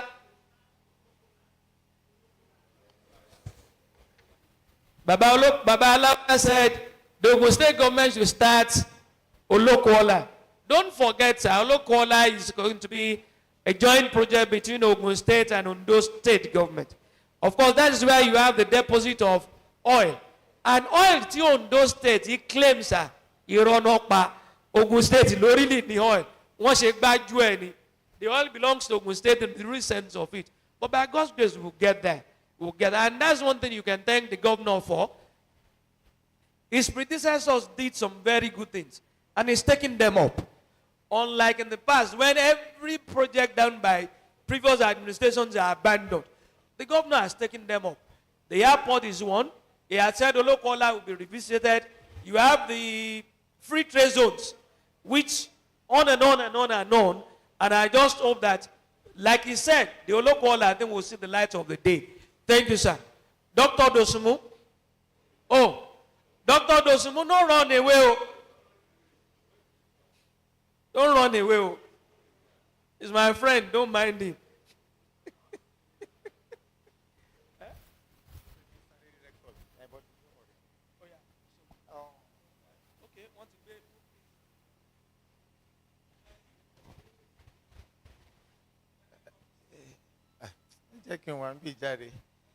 Good afternoon, everyone. I recognize all the elders in the house, and I respectfully greet every one of us. Please permit me to align myself with what I'm sure is the already well-established protocol, and also appreciate all our philanthropists in the house. I tell people that in Ogun State, the Jebus are the most philanthropic group that we have. And that if other groups can be like them, that Ogun State will be much, much better. And that has been also shown today. Kudos to the Ijebu Boys. About, let's say roughly 3 months ago, we had some discussions. I know this is the Maiden Economic Forum, which means it's the first one. But I am also aware that every year they've been coming and doing medical outreaches in Ogun State at different local governments. But this year they now decided that they need to do something different. Now, instead of just treating people for one day, they want to take care of their health in a more comprehensive way. And that was where the issue of health insurance started from. And from there, I think I also need to give kudos to their resistance, to their perseverance. Because had it been any other group, maybe they would have given up along the way. They had a lot of challenges, even about identifying the indigents that they want to put on this health insurance platform. But they didn't allow that to deter them. Because they understand the fact that, one, health is wealth. Number two, that health insurance is the predictive, sustainable way to go when it comes to taking care of our health. And what they've done today was to pay the premium for, just as the former chairman of Ijebu, the local government said, 1,000 people, and I can tell you that that is a lot of money. I know I should have come in since.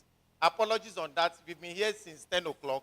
But we were under a particular tree there, enrolling the people that we were supposed to enroll today, and that is what has kept me outside. Of course, the other part of this program is that there are some of these people that we've enrolled outside. I think we've done about 150 today. They mobilize people using the social register.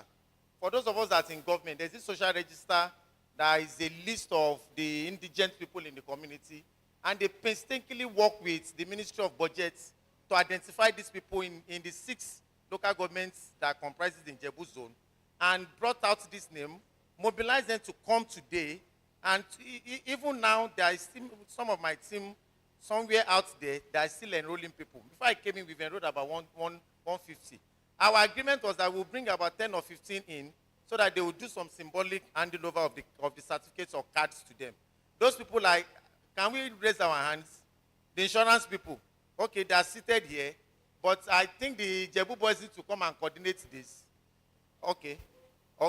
But I was also asked to talk a little bit about what the health insurance is all about. The Ogun State Health Insurance Agency, called OCHIA, has been set up by law. And OCHIA is to Ogun State what NHIA is to the federal. And it's going to outlive any government. It's in the Constitution of the Federal Republic of Nigeria now, that every state should have an agency that coordinates all health insurance activity in the states. So even when our amiable, wonderful governor leaves, OCHIA will still be there. When Dr. Dusumu retires, OCHIA will still be there. Because it is only health insurance that can turn around the narratives about the health system or the health sector, whether we like it or not. It's only health insurance. And ask people to visualize this.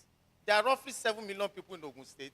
We are asking that it's just a token of 1,000 naira per month. And imagine if all these 7 million people every month queue up and pay their 1,000 naira. That's 7 billion naira. We don't need government. We will take care of ourselves. All these people, there are no drugs, the roofs are not okay. The 7 billion will do this. To put it in another context, that's 84 billion naira every year. And that is what insurance can do. What I also tell people is that, you see all these clinics and hospitals that people are going over there, it's the health insurance that is working. NHS in UK is health insurance. Obamacare in US is health insurance. And we need to also get our insurance right. Because it's a game of numbers. The more people that do health insurance, the better it's going to be. So this money, and what does OCHIA do? We have different packages, we have benefit package, but basically what it means is that once you get our card, you are entitled to free medical and surgical treatment for 1 year. And this card also covers both primary, secondary, and tertiary level of care. And what do I mean by that?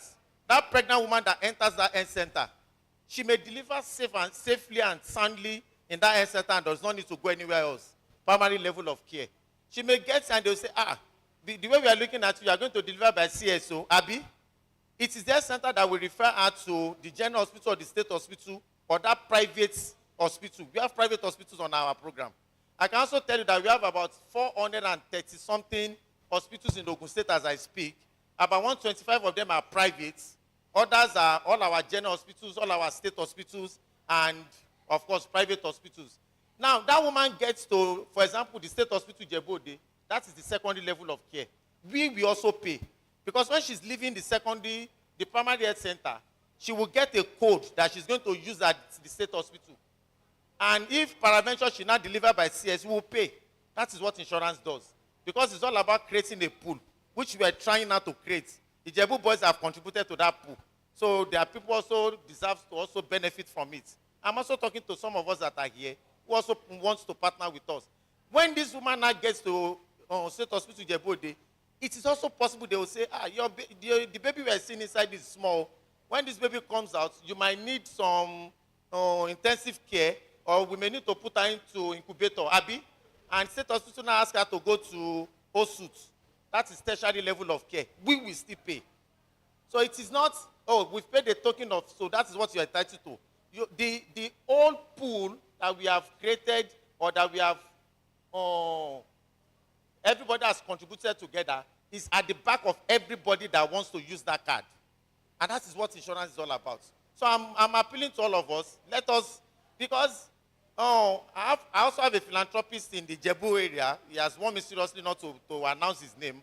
I can tell you that this person singularly paid for 1,000 people. Only this man. And the day I met him, I said, sir, why have you done this wonderful thing? He said, well, I'm just being smart. Because every day people come and say, hey, sir, we need 20,000 for malaria. We need 15,000 for Kinikon. We need 100,000 for CS. And we want to do prostatectomy. And he was giving them until somebody told him about insurance. So what he has done is that he has enrolled all those people around him that are likely to come and ask him for money. So he has taken the medical reasons for asking for money from them. So they can't come back to him and say, my wife has malaria or my wife has typhoid. You just give them the card. So please, whatever insurance cover we need to do for our people, that card, it's worth more than giving somebody 20,000 today. That person goes out and uses it to eat or uses it to take care of the family. But because when you take care of health, of the health of that person, you are giving that person the potential to be productive and to be wealthy. Thank you very much. Thank you very much. If these were some other societies, people like Baba Lausa, Koinle Mwafensik, APC ran lo nígbà tí wọ́n APC elérin ṣá wọ́n ti jẹ ara. They will just go to the health institution and they will be taken care of in other societies. But we pray that we'll get there in Nigeria. May I invite the Vice Chairman, Yinka Ogunsoya, to please come and coordinate this next phase.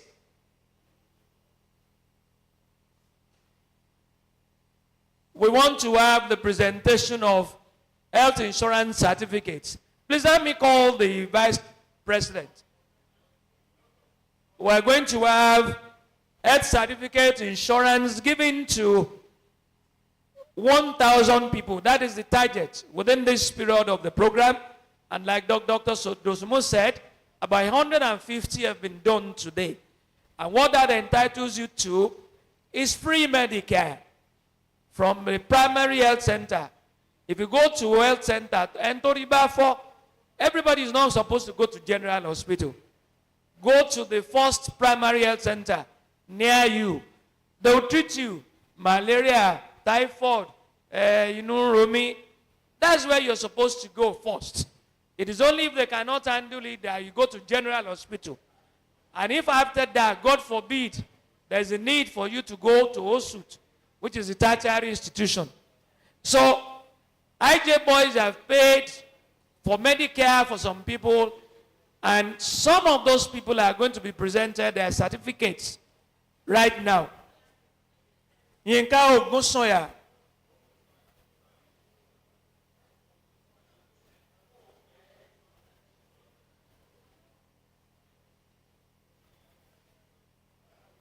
Where is the Vice President? Oh, sorry.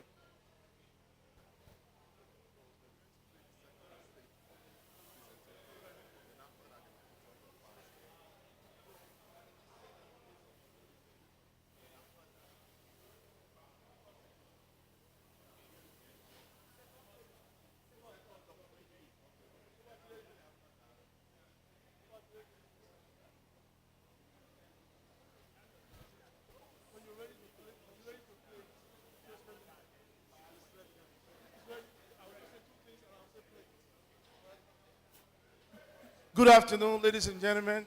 Good afternoon, sirs. Good afternoon, mans. Daddy, nice to see you again. We are very grateful for the turnout. And right now, we're going to go to the second part of the video. We'll showcase that to you to see some things we've done and where we're going. Go ahead. Play it.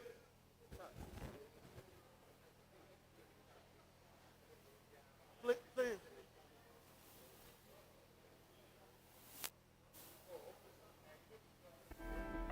We've done about 5 successful medical outreaches in the last 5 to 6 years.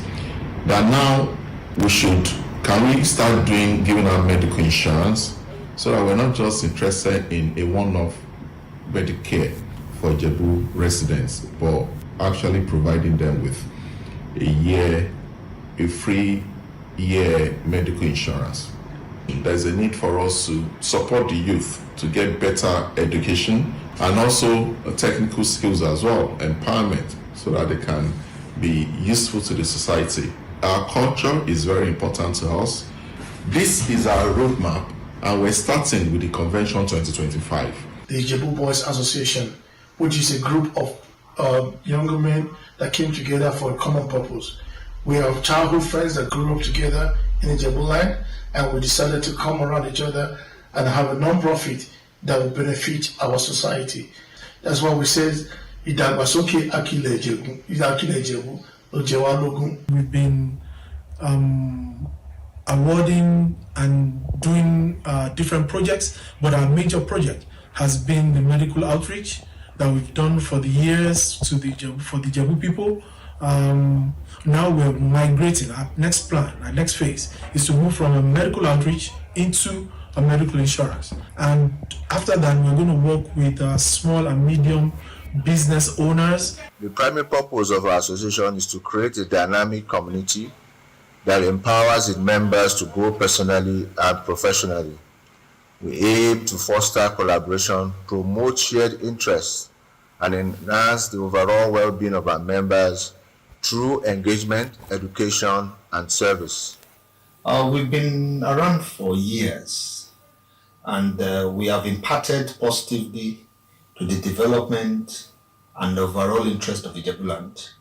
At this stage of the association, we have expanded the scope of what we do, and we will be glad if we can have volunteers, young ladies, boys, elderly, middle age, or whatever, to come and join us. We look around at what can we do to help our community, based in terms of human and physical development of Ijebu land, and what can we do, like kind of give back to our community.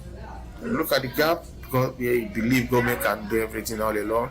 So what can we do to help government in some aspects of development of our motherland? So that is why we came together. Just making this video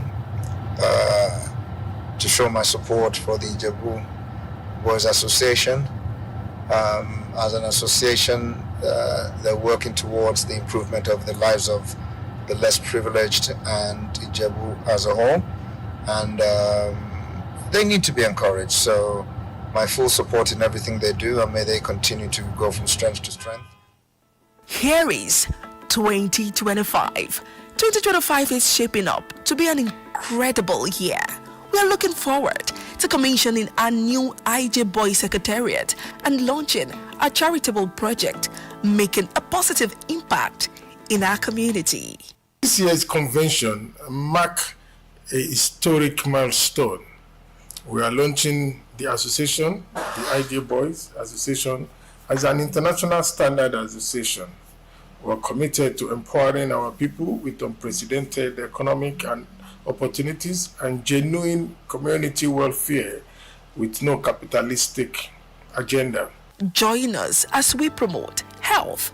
Our healthcare initiatives in Ijebu land include free medical insurance for 500 residents across 6 local government areas in Ogun State, medical outreach and wellness campaign tagged Work for Life, essential drug donation to hospitals, partnership with Ogun State Ministry of Health, and Ogun State Health Insurance Agency, Oxia. Culture. Get ready for a linguistic shutdown. We are hosting an Ijebu dialect debate contest for secondary schools in partnership with Alare 88.3 FM. Economic. Experience the ultimate economic event in Egypt. Join our economic forum and trade fiesta backed by Ijebu Business School and Chamber of Commerce and Industry, Mines and Agriculture. Social. Get ready for an unforgettable night, a time of celebration and recognition. Join our gala night and award ceremony featuring the legendary King Wasiu Ayinde Marshal. àṣẹ mi sí tọmọtọmọ gbogbo ọmọ kí ilẹ̀ jẹun lápapọ̀ pátápátá ibi ohun tó ń jẹlẹ̀ àwa ni látilẹ̀ kọjá lọ́dọ̀ọ́rí omi àwa lónílùú ìran bàbá tèmi náà lónílẹ̀ àwọn ọmọ bí. IJBoys 10-year development plan 2023 to 2033 is built on 4 strategic pillars: community healthcare, year-round mobile clinics, economic empowerment, expanded trade event and support, education and character building, scholarships and character development, social welfare and culture, youth development and cultural heritage preservation. Key target: by 2033, we aim to impact 100,000 lives through our programs, build a team of 300 active volunteers and members, mobilize 1 billion naira in development funding. Your support matters. Make a difference with your donation. Contribute to Ijebu Boys Association's initiatives through Sterling Bank account 006 898 9324. Get in touch with us. Address number 4 Omo Ojushagbola Avenue, GRA, Ijebu. Phone number 0811 339 8989 or visit our website www.IJBoys.org. Stay connected on all our social media platforms: X at Ijebu Boys Asso, Instagram at IJ_Boys_ Association, TikTok at IJ_Boys. Ijebu Boys Association, Ìdàgbàsókè Dédé Akilẹ̀ Ìjẹ̀bú.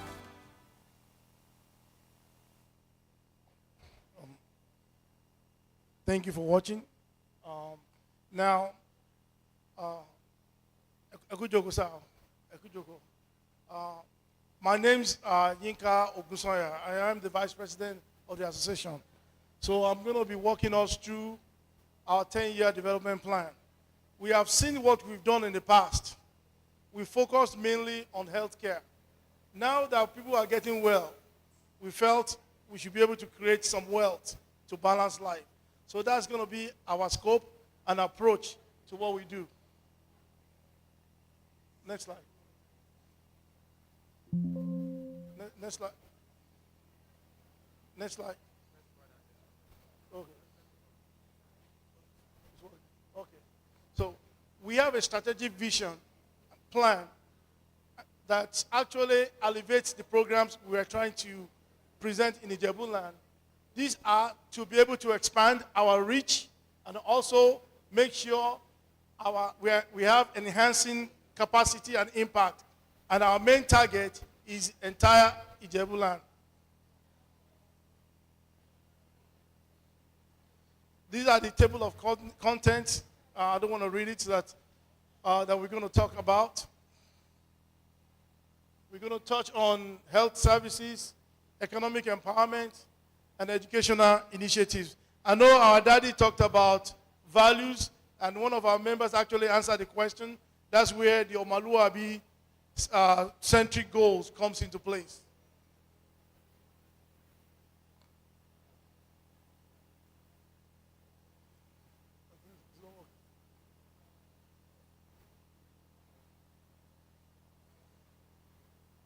Next slide. So as the president mentioned in his speech earlier, in 2023, we formed a committee to come up with ideas of a 10-year plan of what we can do to support the human development and economic development in Ijebu land. And the committee came back, did an awesome job. They produced more than what we expect, and I will share some of those with you in a few slides. Our target area is Ijebu, Akile Ijebu, comprising of 6 local governments. So we want to make sure our reach can reach every corners, crannies, villages of Ijebu land. And to be able to increase the number of people we interact with, which is our beneficiaries, from about 8,000 to about 100,000 by the year 2033. We want to make sure we are able to improve the quality and effectiveness of the programs that the association is rolling out by collaborating with local partners and donors that support us to be able to give these services to our people. So, as most people know, we've always talked about medical outreach. So we thought about it that you come in for 3 days, we give you medication, you get some food, and you're on your way. We now thought about, what about the people that have pre-existing conditions? That after they've exhausted that 3-month supply of medication, what is their next recourse to be able to help themselves? So that's why we came up with the idea, by listening to other partners as well, that we need to provide insurance, medical insurance for them, so they will have an all year round medical access. And also, we discovered during the health system, there's a lot of specialized treatment or specialized laboratory works that's not available actually in Ijebu land. I don't think there's an MRI machine anywhere in Ijebu land. You have to go to Lagos, Abeokuta, or Ibadan to get an MRI. So these are the things we're exploring to see how we can make the access to such specialized treatment to be available here without people having to travel all around the country. So here we are, economic empowerment. I know they've talked a lot. We are not politicians. We are not handing out rice and beans. We don't think that's empowerment. The empowerment we think of is the ability to give people the opportunity to have access to knowledge, skills training, and able to funds to be able to establish themselves and be able to grow their families and create some wealth in Ijebu land. We also want to ensure that the existing business are provided the environment where they can thrive and continue to grow. And because I live in the United States, the biggest employer in the United States is a small business. And everybody knows when the small business thrive, the economy is going to thrive. Because they're going to employ people locally here, and they're injecting money locally, and it will increase to expansion, and it will lead to a lot of innovative ideas that comes from Ijebu land. Like Otumba Ashiru said earlier, we are very strategically located. Ijebu land touches the coastline, and we know export zone is not too, Lagos Free Trade Export Zone is not too far from us. And we know we are agro-based society, that we want to explore ways of helping the agro sector to be able to harness their products and go into international business as well. And also setting up skills acquisition centers where people can learn. One of the biggest mistakes we often make in Nigerian education system, we think everybody has to go through polytechnic and university. There's some technical aspect that actually does well if well managed, like plumbing, electrification. This is where ideas and incubation of technology will happen.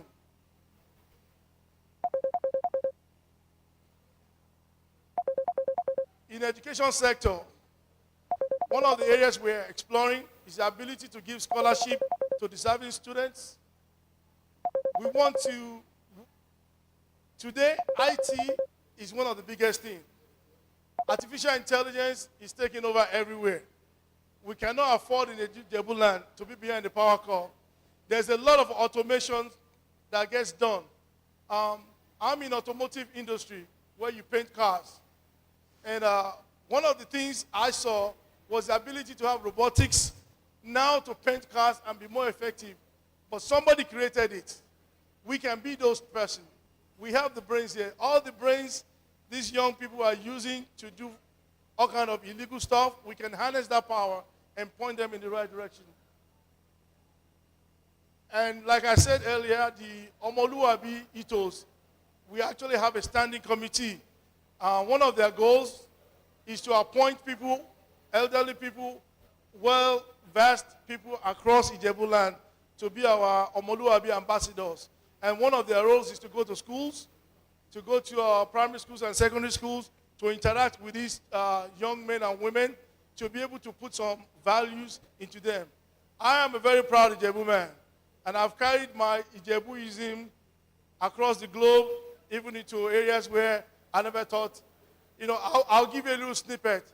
I was a soldier for a while, and I was out in Afghanistan, and I talked so much about Ijebu that my soldiers were going to Google Ijebu, and they're coming back with pictures of people riding horses and Ojudoba and asking me, is that what you're talking about?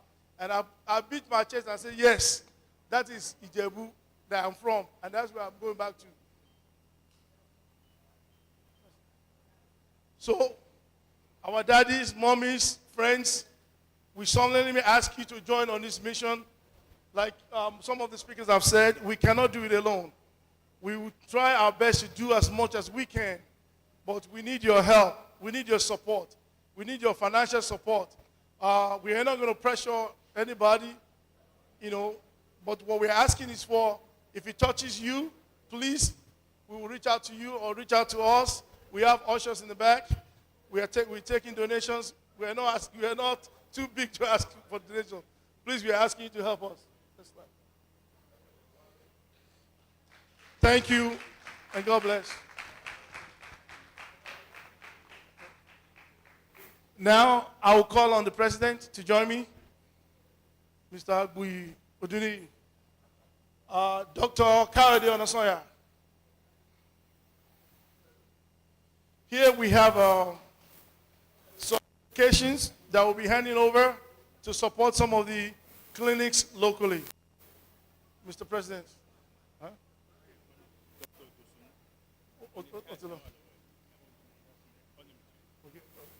So, the workout, no, we're doing the drugs first. So, okay, that's fine, my son.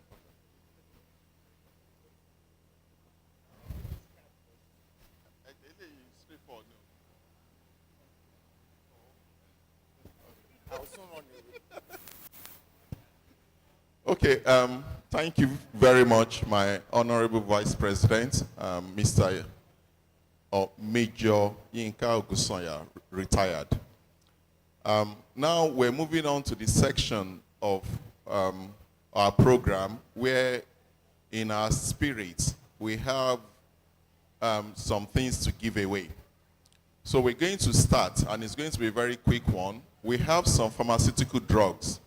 There are quite a lot of them, and very expensive one, that has actually been given to us courtesy of the organization where one of our members, Dr. Kayode Onasoya, works for in the United States of America. So they're quite very rich drugs. And this will be the second year in a running that they'll be so generous to give us the drugs. I'm sure you saw in the video earlier on this morning that we made a presentation to the Olabisi Onabanjo Teaching Hospital. And that was part of the goodies that we received last year. But this time around, we decided not to go to Shagam. We decided to stay in Ijebu. So we're presenting this to the Ministry of Health, you know, responsible for the 6 local governments in Ijebu. So these drugs that we're about to give is for the 6 local governments of Ijebu for their use and for their benefits. So I'm going to call on the representative of the Honorable Commissioner, Dr. Mrs. Coker, who is here, who is Farm Hassan, to please come and receive this on our behalf. So, Dr. Kayode. So, I think Dr. Kayode will formally make the presentation to Farm Hassan.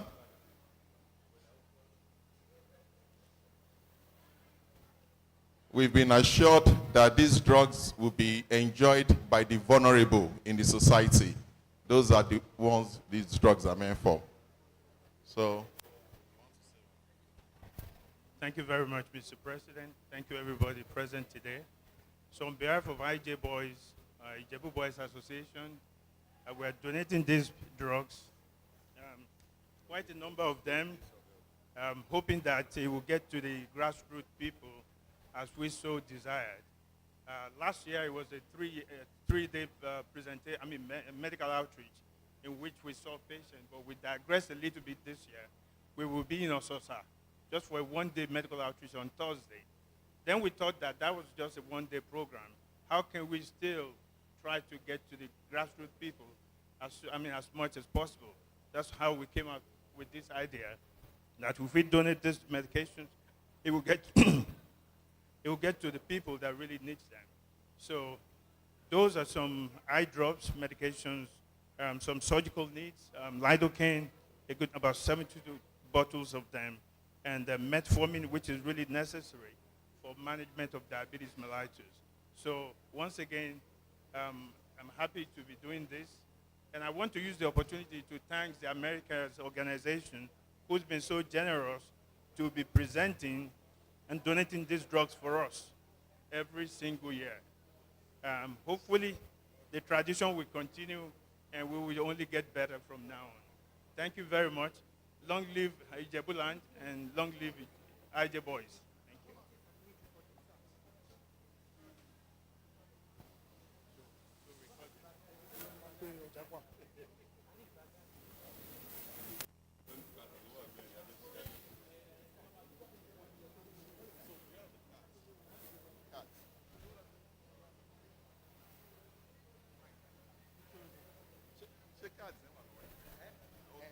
I think she just call maybe 5 of people to us with them. Yes. So each person will just take picture with the person. No, they are here. Okay. They don't, let me be calling them. Each person do about 3 each.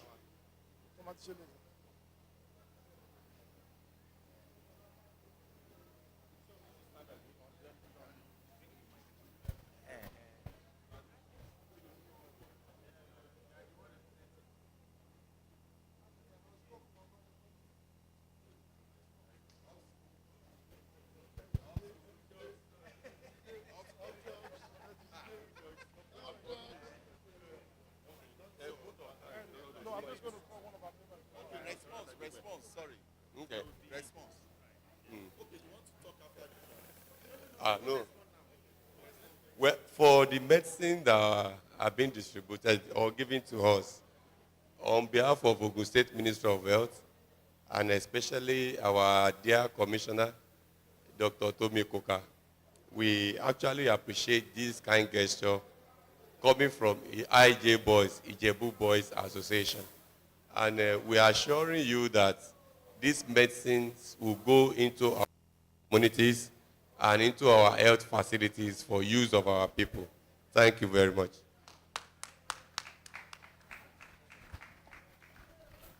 Okay, moving on to the next part of our presentation. Part of our presentation. As we've been saying, this year we're going a step further from the medical outreaches that we've done in the past. So this year we're providing free medical insurance, and we're going to make sure that we're going to give there will be beneficiaries from all the 6 local governments. So some of them are here to formally collect their insurance card. So we've worked in partnership with Ogun State, the medical insurance scheme. You can see them in their uniform. this been, I don't know, how long have we been talking now? 3 months. About 3 months, hard work. There's been a lot of back and forth. And also they introduced us to their sisters, Parastatal Soku. And that's the department that keeps the database of all vulnerable people in Ijebu, in Ogun State. So they provided us with data for those in Ijebu land. So we've worked very hard with them. And today I'm happy to inform you that we have some beneficiaries of this insurance. So I'm going to pass on the mic to Dr. Dosumu, who is the head of Oxshare, to formally present this and call on the beneficiaries. Thank you, sir. Thank you.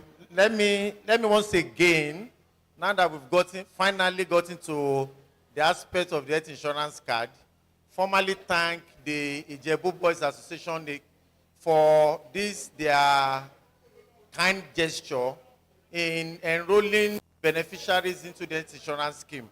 As I've said, the cards that we are giving out today is what its weight in gold.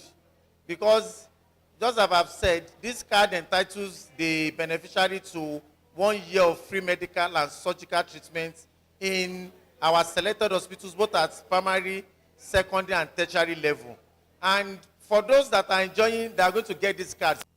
You can use this card 77 times 7 times a day. Yes. You know where I got the 77 times 7 times from. Do not let anyone tell you that you can only use it once a year or something, or once a month. Please, make use of this card anytime you want. Even if it's just to go and check your vitals. You want to know whether your blood pressure is well controlled or so, you can walk in there and then make use of your card. Thank you very much. So now, let me also put on record that these are just the symbolic handing over. We've selected about 15 people that cuts across all the local governments that want to give the cards here. Even as we're doing this now, there are people out there that are also distributing cards for the remaining 135 people that we have enrolled today. And that is just the ones that we've done that have been mobilized for today. So to quickly start, I'll start calling these people. Olusegun Oshukoya. Deborah Saka.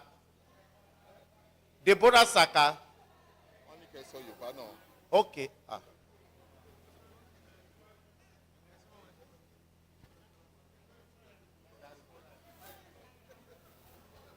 Ẹmọ̀kan tí wọ́n pe health insurance ní Yorùbá, àbí adójútòfò ìlera, àbí adójútòfò ìlera.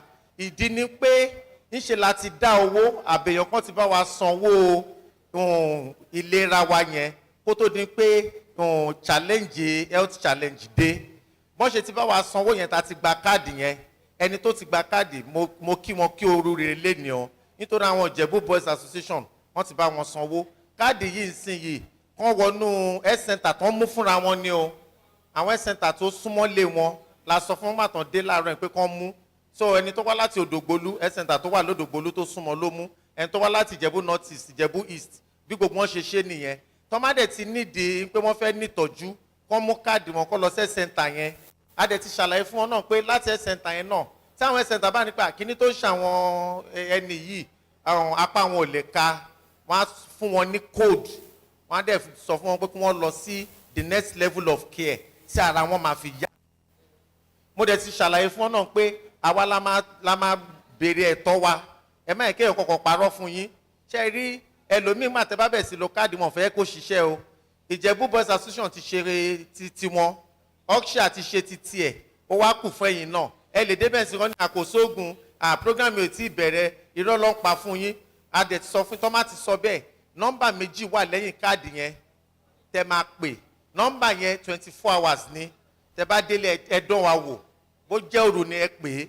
Àwọn èèyàn it's an automated switchboard bí irú àwọn ti MTN yẹn ni, but ó máa dé sí ètò máa sọ pé ṣe fẹ́ báyàn sọ̀rọ̀ lóru yẹn náà èèyàn máa bá yín sọ̀rọ̀.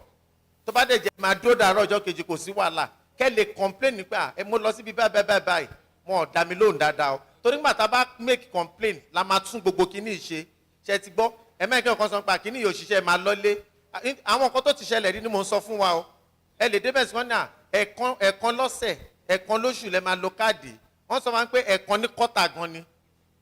Gbogbo àwọn nǹkan tó ti sọ fáwọn èèyàn nìyẹn. Àwa rí pé àwọn yẹn kàn lọ jókòó sílé, wọn ò lo káàdì wọn. ìdítẹ́ láti lo káàdì yìí ni pé a ti sanwó fún àwọn health center yẹn, a ti sanwó fún àwọn general hospital yẹn, a ti sanwó fún àwọn state hospitals yẹn tó ń retí yín pé kẹ́ wá lo káàdì.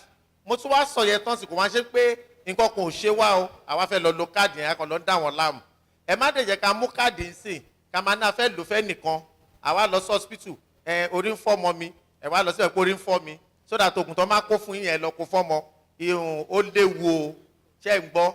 Àwọn Ìjẹ̀bú boys ti ṣe tiwọn, àwọn tó kù tán wà nílé ẹ̀yin náà sanwó wọn o, àbí ẹ má lo káàdì wọn, káàdì tiyín ẹ má lò fún wọn, ẹ ṣé.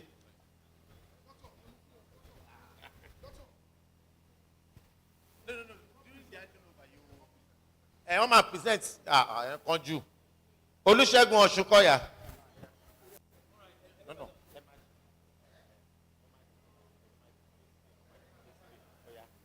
Ní sùúrù. Then let's zoom into the card. Ẹ fọwọ́ kan dìmú. Let's zoom into the cards. Okay.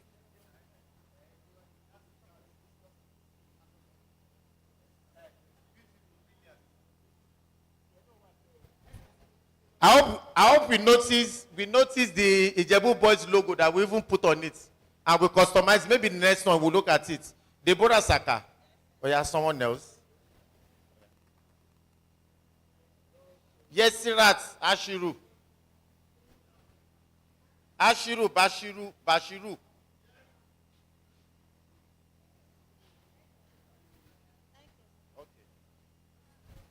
Ẹ má tí lọ o. Nínú wa ń sìn àṣẹ máa bá wọn sọ̀rọ̀ lórí kinní o.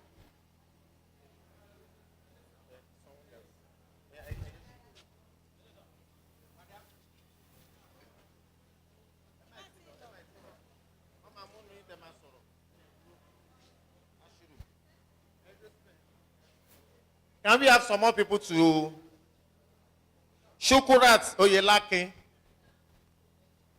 Alimot Ewuyemi, Samuel Adeboye,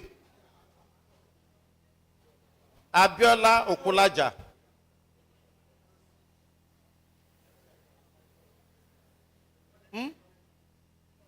Oh yeah.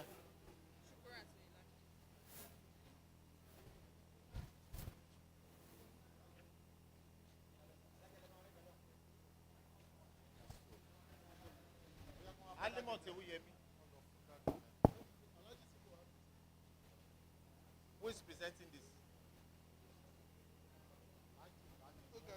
Oh yeah.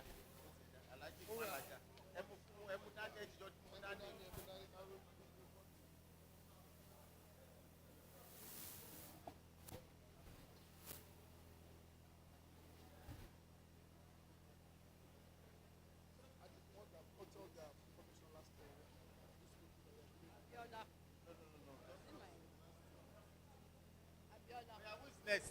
Abiola, is it my own? And dúró only to my presenter fún yín.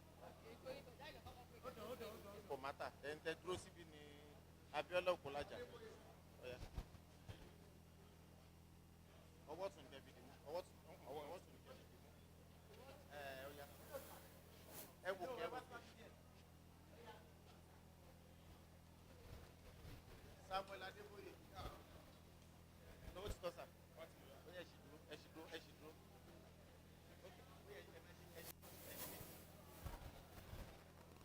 Fatima Adewale, Bukola Odebumi, Ngozi Michael,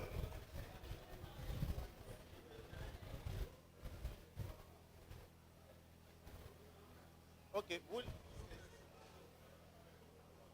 Fatima Adewale,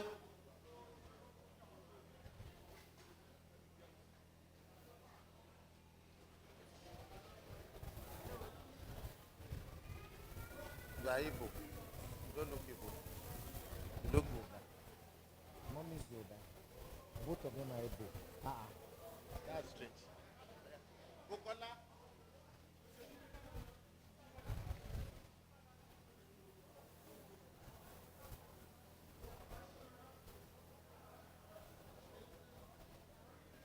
Okay.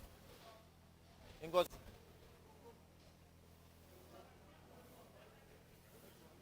Paul Kehinde.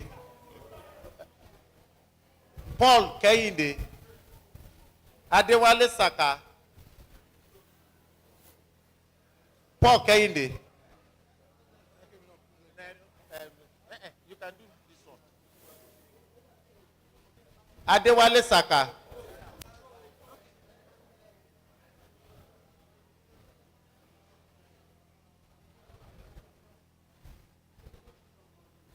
Olabisi Oju. Ajibola Alaba. No. Okay. Ajibola Alaba.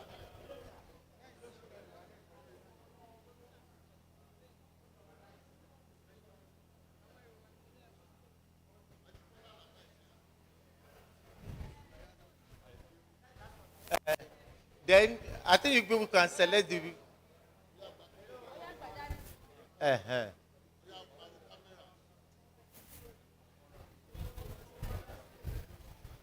Okay. I was told you want to select one of them. There's no need. What's it on? They said they would.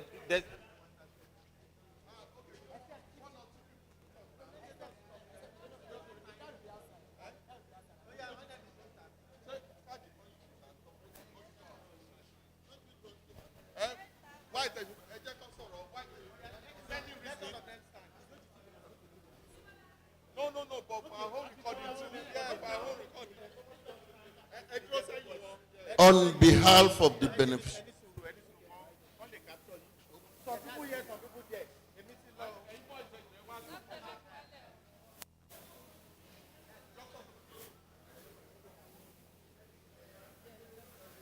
On behalf of the beneficiaries of the health insurance scheme, I, Oloruntoyin Bashiru, want to thank the for this gesture. Many people die because of little fund inavailability at the time of illness. But with the health insurance card, one can always present oneself at the health center for treatment when such issues arise. On behalf of all of us, we are grateful. This is an opportunity for us to also put in mind to sensitize others around us who can donate. We may not have the money to donate, but people around us may have the money to donate to the Ijebu boys for the laudable programs they have. May God bless you all. Thank you. We are happy. Orúkọ mi ni Mrs. Akadebora Iwalewa. Mo ń kí Ijebu boys. Màá sọ ní èdè Ìjẹ̀bú. Mo kí dédé wẹ́n ṣe o. Àpò wẹ́n ní gbẹ́ o. Nágbára Ọlọ́run bẹ́ẹ̀ ṣe jẹ́ kí ẹ̀mí ẹni ṣòfò. Nítorí dédé àwa rẹ̀ ṣe ń wè. Ore ńlá ìṣe néṣì mo jèrè wẹ́n o. Torí egungun rẹ̀ ń sán mi. Ògùrí ń gbà ó mà ṣiṣẹ́ o. Èmi rèé o mo lè rìn kébékébé o. Èní yẹn náà ìwọ́n tún fún mi ní káàdì. Wọ́n fún dédé ẹni ní káàdì. Adúpẹ́ o dédé ní fóun ṣọ̀kan fọ wọ́n ṣe o. Wọ́n á jọ́lá àwọn ẹ̀pẹ́ o. Wọ́n ní ṣe dànù o. Bọ́ ṣe ń bò òkú gbẹ o. Àpò wọ́n ní gbẹ̀rọ owó o. Ẹni gbẹ̀rọ ayọ̀ o. Nágbára Ọlọ́run ilé wọn akunrọ̀ owó o. Akunrọ̀ ọmọ o. Wọ́n ní kábàámọ̀ o. Ilé yẹn ń wá ayọ̀ ní dédé ní máa ṣe o.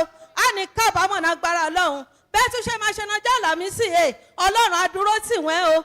Àpò wọ́n ní gbẹ̀sẹ̀. Ẹni rẹ̀ wọ́n. Ẹni sùn wọ́n. Ojú ní tì wọ́n. Láàárín àwùjọ wọ́n ní dèrò ẹ̀yìn. Nílùú ọba wọ́n ní dèrò ẹ̀yìn. Bẹ́ẹ̀ ṣe ń gbé tẹni rọ́kàn Ọlọ́run á fi tiwọn rọ́kàn. Wọ́n ti mí rẹ̀rù tẹni Ọlọ́run á rẹ̀rù tiwọn. Ẹni rẹ̀ wọ́n náà ṣe Èdùmàrè. Ó ti rí wà o. Wọ́n ṣe lórúkọ dédé ní pátá. Àdúpẹ́ o. Dédé ní ẹja fún wọn ṣe o.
ṣe búburú tàbí mo ṣe rere ẹ̀rí ọkàn mi máa lọ fẹ́ lẹ́yìn hàn ẹ̀rí ọkàn mi jọ̀wọ́ dá mi láre.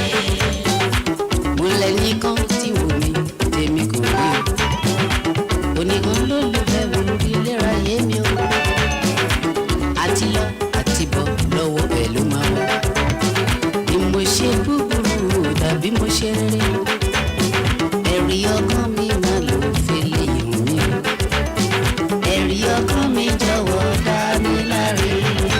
kò lẹ́yìn kan tí wọ́n mi tèmi kò rí oníkan ló lù bẹ́ẹ̀ wò ayé mi o àti lọ àti bọ̀ mi lọ́wọ́ ẹ̀ ló wà bí mo ṣe búburú tàbí mo ṣe rere ẹ̀rí ọkàn mi máa lò fẹ́lẹ́ yìí ẹ̀rí ọkàn mi jọ̀wọ́ dá mi láre.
mo lẹ́nìkan tí wọ́n mi tèmi kò rí oníkan ló lù bẹ́ẹ̀ wò ayé mi o àti lọ àti bọ̀ mi lọ́wọ́ ẹ̀ ló wà bí mo ṣe búburú tàbí mo ṣe rere ẹ̀rí ọkàn mi máa lò fẹ́lẹ́ yìí hàn ẹ̀rí ọkàn mi jọ̀wọ́ dá mi láre.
Dale,